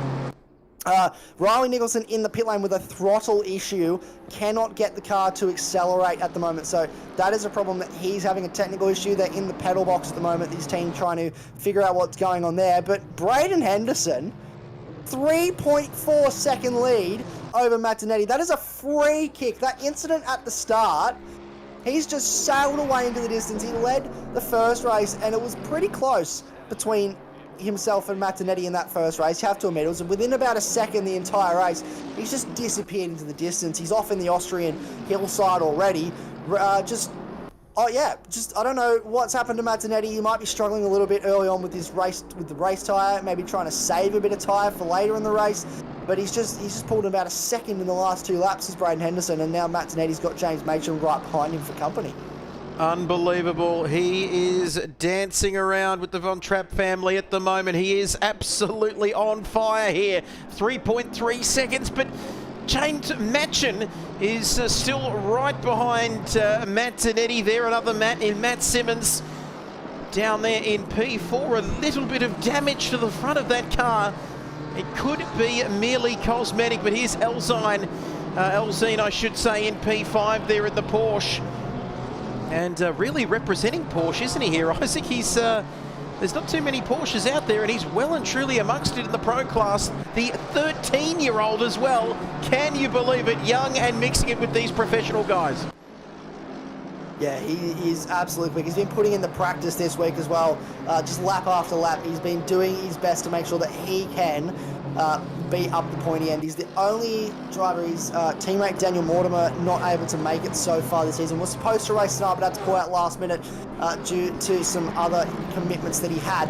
So it's just a lone Porsche, just running all by himself, but he's doing a great job of representing the brand up in P5. Aiden Holton as well, having a much better race. Don't want to put the commentator's curse on him, but he is running a lot better this race. Obviously had that incident on lap 1 in the first race that put him right down the order, right down the back. P6 this time, and he's doing exactly what he needed to do, which was just bounce back in this second race and get some good points. Commentator's curse. Get out of here, Isaac. There's no such thing, but he is having a terrific race, and let's put it to the test, Isaac. Not one thing will go wrong for him here in the next 23 minutes. Let's test it out, why don't we? And he continues on, and so does Mr. Cam Fleming. They're P7 for car number 7. I know, I'm scared too. And we see the Ferrari, and with a little bit of damage there, something has been sandblasting at the front of that car. But you can see there, car number 67, very racy in qualifying. And then, of course, Sennett Staley in the Pro-Am class, not quite as close as race 1, but still, the night is only young, Isaac, here for the Pro-Am class at Mr. Staley. Yeah, and his best friend Max Silva has dropped off down to P19, so I'd say he was one of the cars that got caught up in that first lap incident, that turn 3 incident with Josh Struick. But Sennett Staley doing a great job at the moment. Bruce Quadrille as well, that front end damage, that sandblast look that you can see will definitely be from that turned around Mustang at turn 3 as well. And that car is very aero reliant, so it looks like he's doing okay at the moment, closing up to the back of Cameron Fleming, but I wouldn't be surprised if he's struggling in that middle sector, especially where there's a lot of high speed, well not high speed, but a lot of high load turning corners where that car is particularly strong, because it's not particularly strong in a straight line, the Ferrari, it must be said. The Ferrari engineer is not quite tuning this engine to exactly what it needs to be, but he's got a great exit out of turn 3. In saying that, he's side by side, getting the side draft from Cameron Fleming as they run down towards turn 4. He's going to look to have a move here, a little bit of a touch between the two. Looks up the inside. Cameron Fleming provides him the room. Very nice bit of respect there between the two races. They continue to go side by side, which is a view we see quite often coming out of turn 4 down towards turn 5, and he gets the move done. That is brilliant stuff from Bruce Quadrille up into 7th place, but the question will be is how long can he stay there, because Cameron Fleming, you can get past him, but once you get past him, the eyes go on, and all he wants to do is get back past you. So he'll be seeing red at the moment, Cameron Fleming. Absolutely, Camp. He's very close, isn't he? So is Staley there as well in the Aston, but you can see coming through the final couple of corners here. And well, catching is one thing, passing is another, as a famous commentator used to say. But you can see Cam Fleming dropping back just a few tenths. That's all though, and just waiting to pounce on Quadrille there once again in the Ferrari. But very clean, very respectful moves, of course, as you'd expect, nothing less from these drivers. What is happening lower down the order? Let's have a look. It is Mr. Boyd leading. Look at this for a battle. Our championship leader in Stewart there. It's only 4 tenths down in the AM class. It is tight down there between Tanner Takacs and Stewart. Boyd also getting amongst it, but very close here in the AM class. Yeah, this is what we talked about. There is so much room, or there's not a lot of room, I should say, in terms of points between these guys. So Wayne Tanner was qualified above them, but has had an issue, fallen down behind, and now these two are battling it out for what is effectively the class lead, potentially even maybe the championship lead if the points go their way as a result of this. Ian Stewart just doing a great job. I mentioned he just finds a way to just be there. If someone else makes a mistake, he's the one that can capitalise, and that's exactly what he's doing. Even though it's his teammate in Wayne Tanner that has made the mistake, he's there to capitalise, put himself in P2, which means he'll try and shore up that championship lead over both Matt Boyd and Wayne Tanner. He outscored Matt Boyd in the first race. He's currently outscoring Wayne Tanner in this race, and that's exactly what a champion needs to do. Just consistency and just getting the positions and getting the points to put himself in a championship contention. Ooh, look at this side by side. There's contact. Oh, and a big moment there. BMW getting through there, not something you want to see. And but boy, we love these battles, don't we, right throughout the field. And Matt Donetti and Matt Simmons, couple of Matts going at it again. Look how close it is. Did Simmons make a move on Donetti? But now Donetti wants some of that action back. Isaac, he wants a crack at him. Yeah, this is happening. Matt Donetti has sized up a move, and he's got back past James Machen. He's up into 2nd place in this race. So this is all going on for our championship leader, and then Matt Simmons in the BCG car looking to get by. The battle of the Matts, you could call it. Have we got any more Matts? Can we invite them into this to get involved? I think this is all we have one Matt. We have Matt Boyd down the order, so maybe we get him up the order to get all 3 Matts in together. They're all in BMWs, so it'll be a nice little battle of the Matts in what we would call equal machinery. But this is really good to watch so far. A championship leader and one of the most experienced guys in the field in Matt Simmons, trying to find his way past. This is an absolutely mega battle. These guys were supposed to drive together at the last AusNZ round in Paul Ricard, but it fell through last minute when Matt Donetti had to move house. And that would have been an absolute amazing pairing to see the two Matts paired together, because these guys are hugely quick, Trev, hugely quick. Absolutely, and boy, whatever house he's moved to hasn't slowed him down too much lifting those packing boxes, because he is just ahead of Matt Simmons. Possibly one of the most experienced sim racing drivers, it has to be said, Isaac, in the world or the universe. There could be a lot of talent out there in the universe. I'm not too sure it's quite big, but if there is any other space extraterrestrials more experienced than Matty Simmons, we don't want to know about him because I love this man, and you know just how much I think of him. But he is getting very, very close here indeed, but he's going to bide his time. He's not going to do anything silly whatsoever. The man who, of course, works for Nissan, 2015 GT Academy champion as well. He's going to bide his time. Is he going to get close? Is he close enough here, Isaac? Not the place to make a move around this circuit. No, this last sector is very tricky for overtaking. You have to be very bold to make an overtake through here because it's absolutely not the place to do it. I've seen a couple cars make a move in the penultimate corner, but this first sector is where you want to size him up. You can see Matt Simmons, he's sitting right in behind. He's going to have a little bit of a look into turn one, but this is where he wants to get a good run. Have a better exit. You can see how close he is to the back of Martinetti. He wants to hold on to that, have a nice drive off the corner, and then look to make a move up into turn three, flat out through turn two. It's not really even a turn, we've established that. Deep on the brakes, he's not close enough to get the move done. We've got a drive through for Bruce Quadrille. So the 67 car in 7th place has received 3, or that will be 4 track limit warnings, and we're going to drive through for his trouble. So that'll throw him down the order quite a fair way because there's not much separating pretty much that entire mid-pack. You look at that screen from Martinetti all the way back to they're still coming through turn 3. There's nothing between any of them. There's just a train of cars, Trev. Absolutely, they are so close. You can see on the track map in the bottom right-hand corner of your screen, playing along at home, how close they are. Boy, that camera is one where the cars just come at you, don't they? But we love it. But Bruce Quadrille, track limits, I reckon we're hearing, and 30% of your lap is gone. You heard it from Mr. AGT, Isaac Fogarty, the man alongside me here this evening in the commentary box, and he is coming in, wasting no time to serve that penalty. Thank you, race control, just confirming that half the race gone, half still to go. And very clever from Quadrille, serving that drive-through penalty. Where is this going to feed him out? Well, I don't think there's anything good to come of this, but if anything, he served his penalty. He will clear that drive-through, Isaac, but there's a hell of a lot of cars coming through there. Yeah, well, look at all the cars that are overtaking him. You can just see that entire train has gone through. He's gone from 7th place to well down into the 20s, and that is going to sting. He accelerates now. He'll get away. You can see there's his teammate of Jaden DeWitt coming through turn 1 now. So they're going to come out about side by side.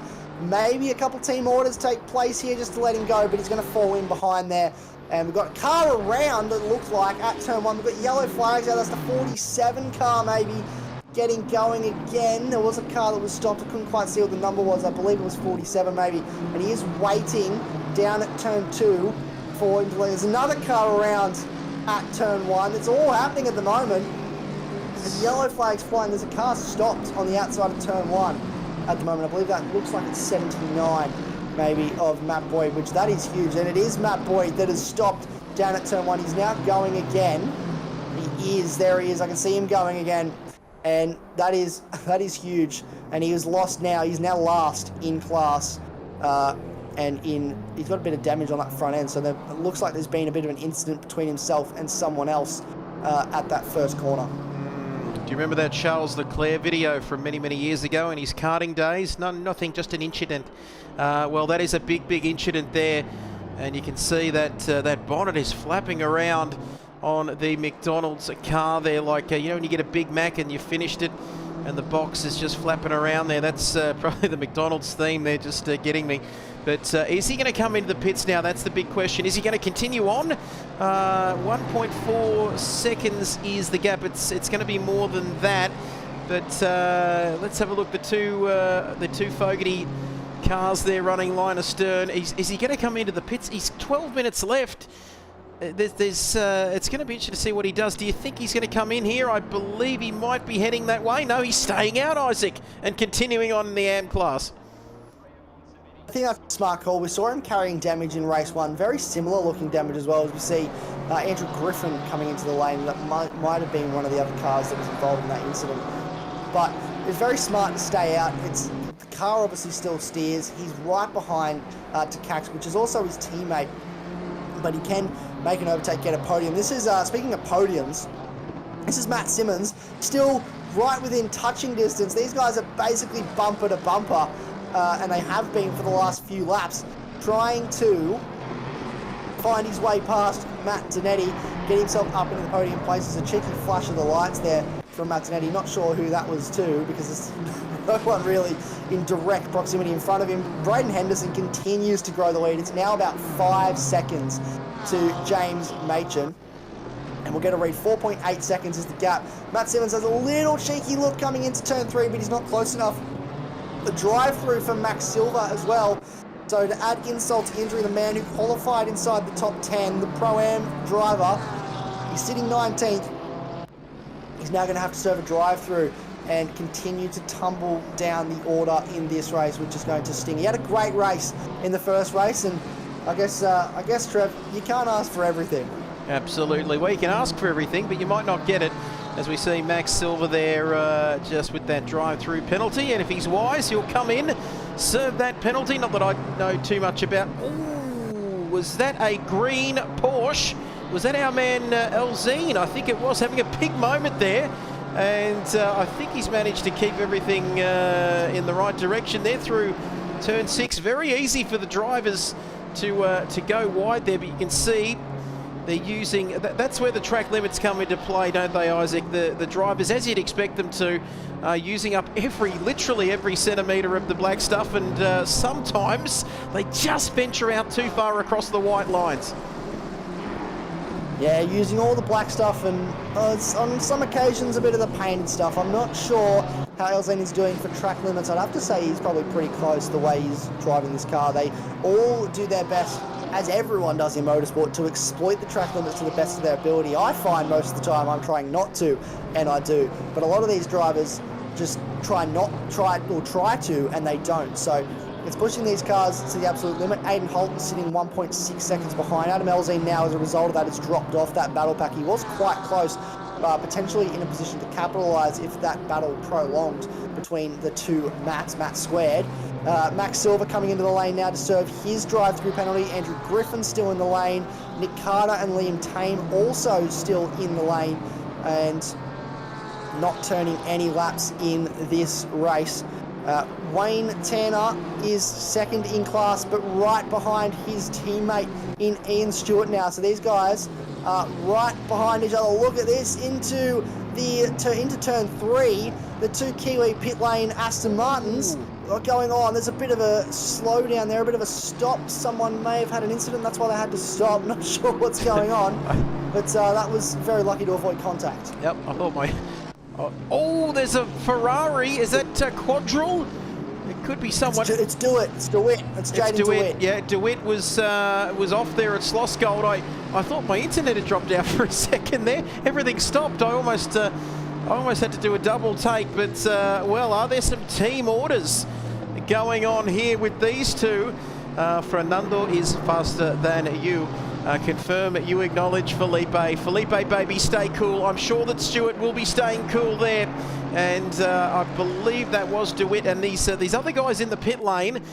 We can see Nicholson still running, but I think Carter and Liam Tame, their night is done, and they won't score points, will they, Isaac? Let's get the rule book out, because they've surely got to finish a certain percentage of the race, do they not, in the sprint rounds? So that they actually have to complete 75% race distance to be classified.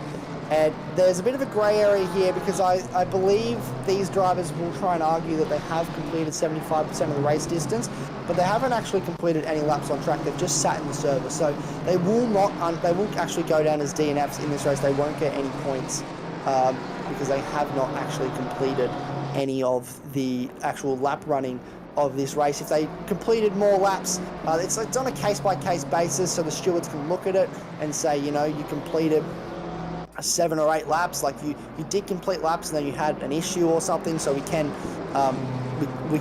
in fact, you know, give you points for this. But both cars do have the capacity to leave the pit lane and continue lapping. They've just chosen not to, so the stewards will probably look at that and say you can't be classified in this race. So yeah, 75% race distance is required for these drivers, and the time next to them when you put it into the results page will say that they've completed a 30-minute race because they've been in the server while the 30-minute race is happening. They just haven't completed any laps on track, and that's what we look at as well as the time. We look at the lap count.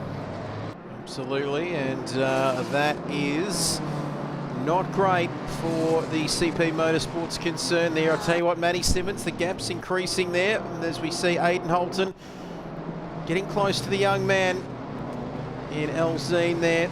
And the Porsche still doing a fantastic job there. Fleming in P7 overall. Then it's Senan Staley, who's done really well, hasn't he? He's about 4 or 5 seconds, roughly 5.5 seconds, isn't he, winning the Pro-Am battle with Sheepers in really the second Mercedes-Benz AMG car out on the circuit. Then Hutton and Burrows is off the track. Oh, wow, no. This is, we just joined this, he's just made an error there, and he is off the circuit, and he is right in the thick of it there through the middle part of the lap there. Always difficult when you've had it off, Isaac, to find, especially on a shorter circuit, and never easy to try and find the right place to come back on, is it? No, so tricky around here, just in general, but especially at this circuit, when it's so close, everyone's just sort of line astern, really close with each other. It's hard to find a gap to come back on safely, and he's done a really good job there to get back on the way he has. He hasn't lost too many positions. He's now down in 20th. He was up in 12th, so 8 positions. With how close this field is, it's really easy to lose that many positions and drop off like he has. But he's done a great job. Still cars in front of him, time to move forward, 5 minutes left in this race. Hopefully we can see him continue to do that. Let's wait and see how he goes further down the field. I reckon we had 36 at the start of the night. We've still got 36 there. And can't see James Barton. No, there he is. I beg your pardon. He's a couple of laps further adrift in car number 91. This is looking close here. I'm not quite sure whether this is for track position. But we've got a couple of Ferraris, a couple of red Ferraris, one with a bit more white on it as James Barton goes down the inside, almost makes contact there through turn 3. So, well, this might not be for position, Isaac, but they're having a great old ding-dong battle here with less than 5 minutes to go. Speaking of Ferraris, let's have a look at this man as we see DeWitt and Sinclair very close here as well. Less than a second is the gap, but where has the time gone, Isaac? It goes quick when you're having fun, we know that. But, well, we've got Q1 out of the way, Quali 1, Race 1, Quali 2, and we're almost through Race 2 here this evening. And just a tick under 2 hours on air this evening. It's been a hell of a night's entertainment, hasn't it? All live and free and exclusive, of course, for round 4 of this championship. It's been a fun night, Isaac, but it's not quite over yet.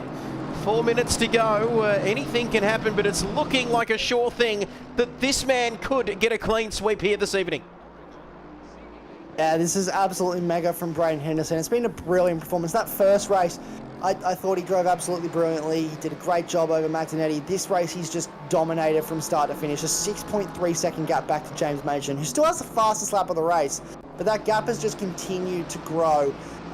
And despite Machen having the fastest lap of the race, he's not been able to bring himself back up the field. I got a bit scared there as we saw all the cars appear in the pit lane. I thought maybe we had a bit of a server crash, but that is Liam Tame sitting in the pit lane at the moment, all on his own. The directors have finally found his car, and he is still sitting there. So James Machen doing a great job, not too far back to Mazzinetti at the moment. He's reeled him back in. So this is what Mazzinetti does. He saves his tyres, waits till the end of the race, and then he just reels back in his prey, if you want to call it that, to try and make a move. It's half a second with 3 minutes to go in this race. So this is shaping up to be a battle, a key battle here for the second position.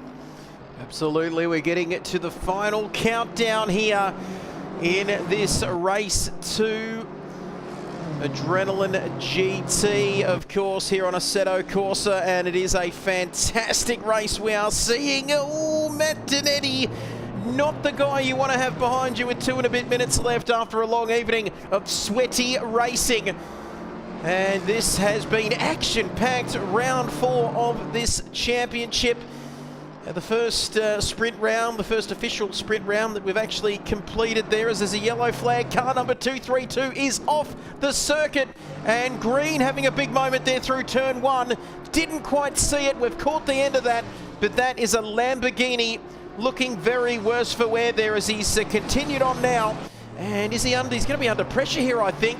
Let's have a look for Green. I think he's going to be all right there in the pro class. He's got Quadril, of course, after that drive-through penalty, could be chasing him down in the final couple of minutes as we see Takax in the pits.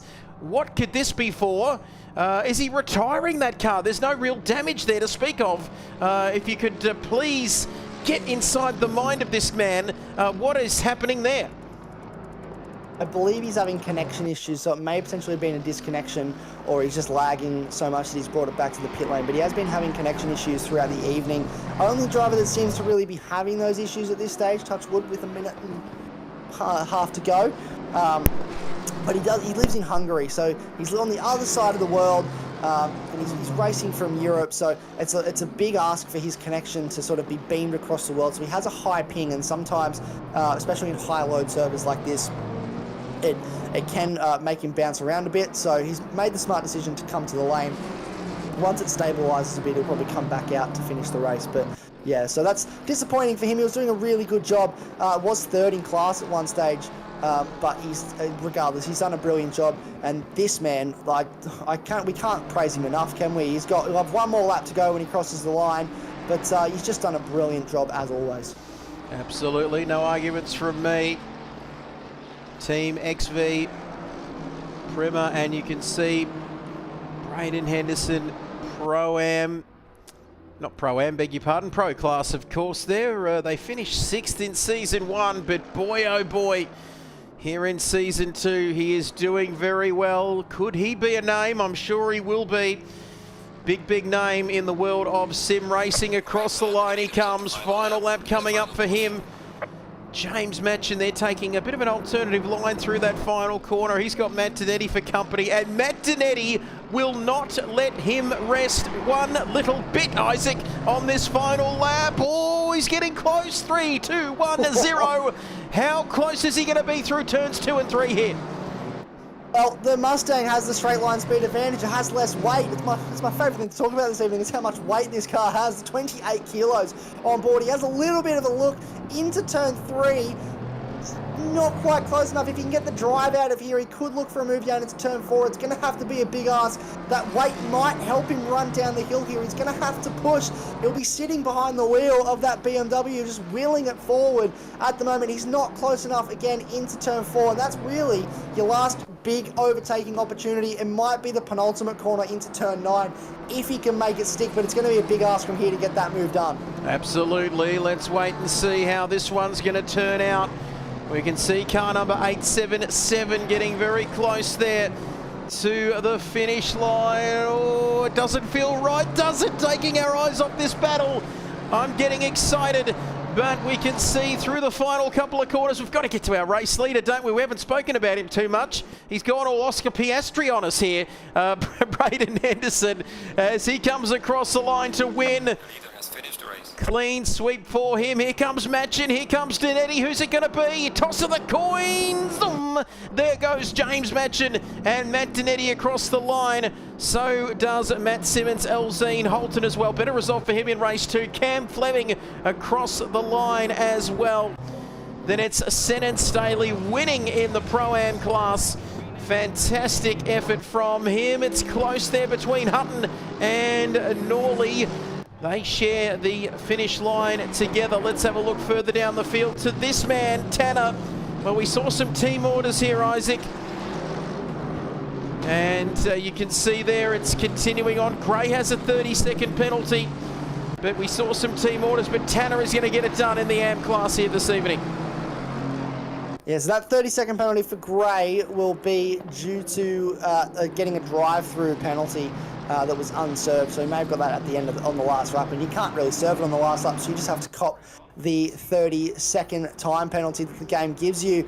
But that's a brilliant job from Wayne Tanner to win 2 out of 2 class races this evening. Absolutely brilliant for his championship, and well done to every driver. Adam Gray drops to 31st in the end with that 30-second penalty. But what a result for Braden Henderson. 2 races tonight, 2 wins, maximum points from this race. You can see they're doing burnouts, and he absolutely deserves it. James Machin in 2nd, Matt Donetti 3rd, cementing his place at the top of the championship.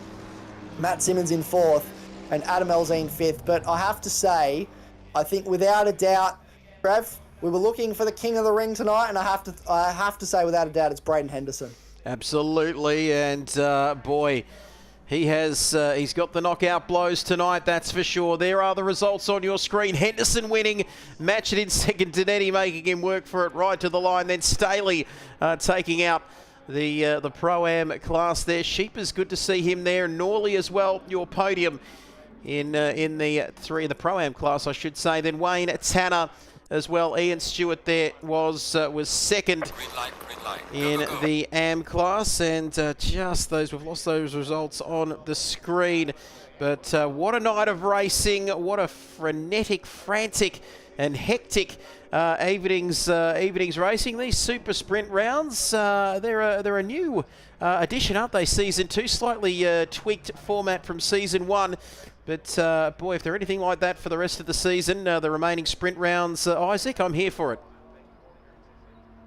Yeah, we did run super sprints in Season 1, but it's, again, a slightly tweaked format in terms of the break and how we run the evening this season. But it's absolutely brilliant racing tonight.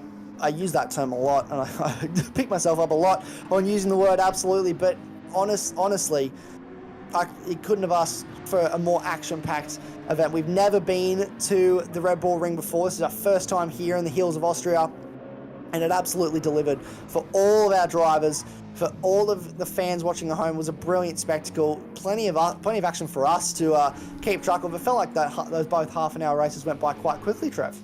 Certainly did, but like we always say, it goes quick when you're having fun, but we hope you have had fun at home, of course. This a broadcast, TrackSpotTV. Time for a revolution in the sim racing world, bringing you all the action here this evening. But just like that, that is round 4 done and dusted, as we are going to start talking. We're going to give a little preview about this one, just getting ready for this one.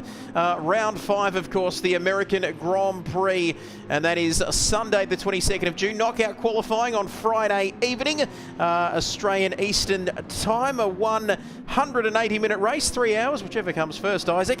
Pit stops will be required for that one. Variable weather, of course, over the course of the endurance round. We're switching it up a bit, Isaac. We're going from the sprint rounds to the first endurance round of the season here in round 5 for the American Grand Prix. Looking forward to that one in a couple of weeks' time.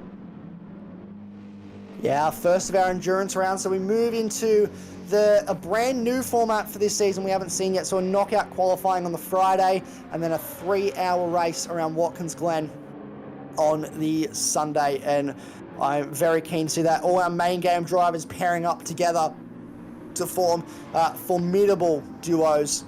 And we'll probably have a few wild cards in there as well, and we've got an Endurance Cup on the line. So not only is the championship going to continue to be decided, we've also got an Endurance Cup, because we have 2 endurance races. So we have the American Grand Prix and then the Belgian Grand Prix later in August. So I'm very excited to see how that all plays out when we get there in just a couple of weeks' time. It'll be fantastic. Keep your calendars booked. Booked for that. Round 5 of the championship, but that was round 4. That is our lot here this evening for the King of the Ring. One man and one man only, Braden Henderson as well, taking it out at the pointy end of the field. Thank you, Isaac, for joining us on a Friday night. Always a pleasure, mate. All the best for the weekend. Thank you, Trev. Appreciate you joining me or having me in the commentary box this evening. It's been an absolute pleasure, and have a wonderful weekend to you and also to all our viewers at home. Absolutely. Long weekend for me too here in Victoria, and of course because of the King's birthday. But that's all we've got time for, ladies and gentlemen. That's a wrap of round 4 of this Adrenaline AGT ACC season. Round 4 done and dusted for Season 2. We'll see you in a couple of weeks' time for the American Grand Prix, the first of the endurance rounds. But for now, it's goodbye. See you next time.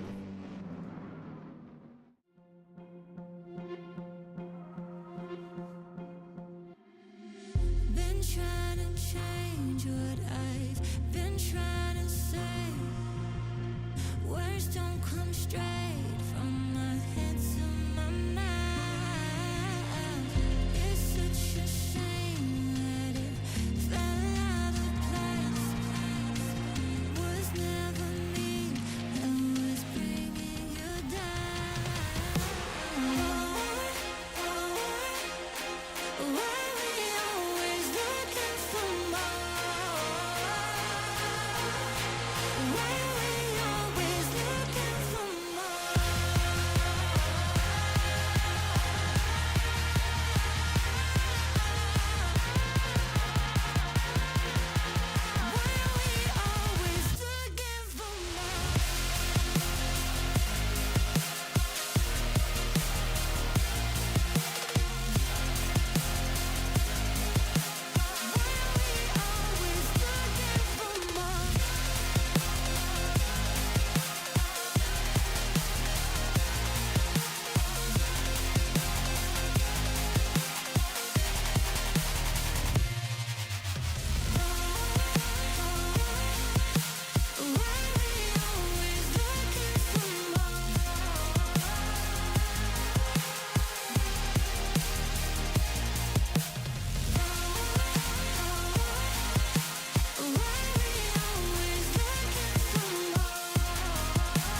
what you wanted.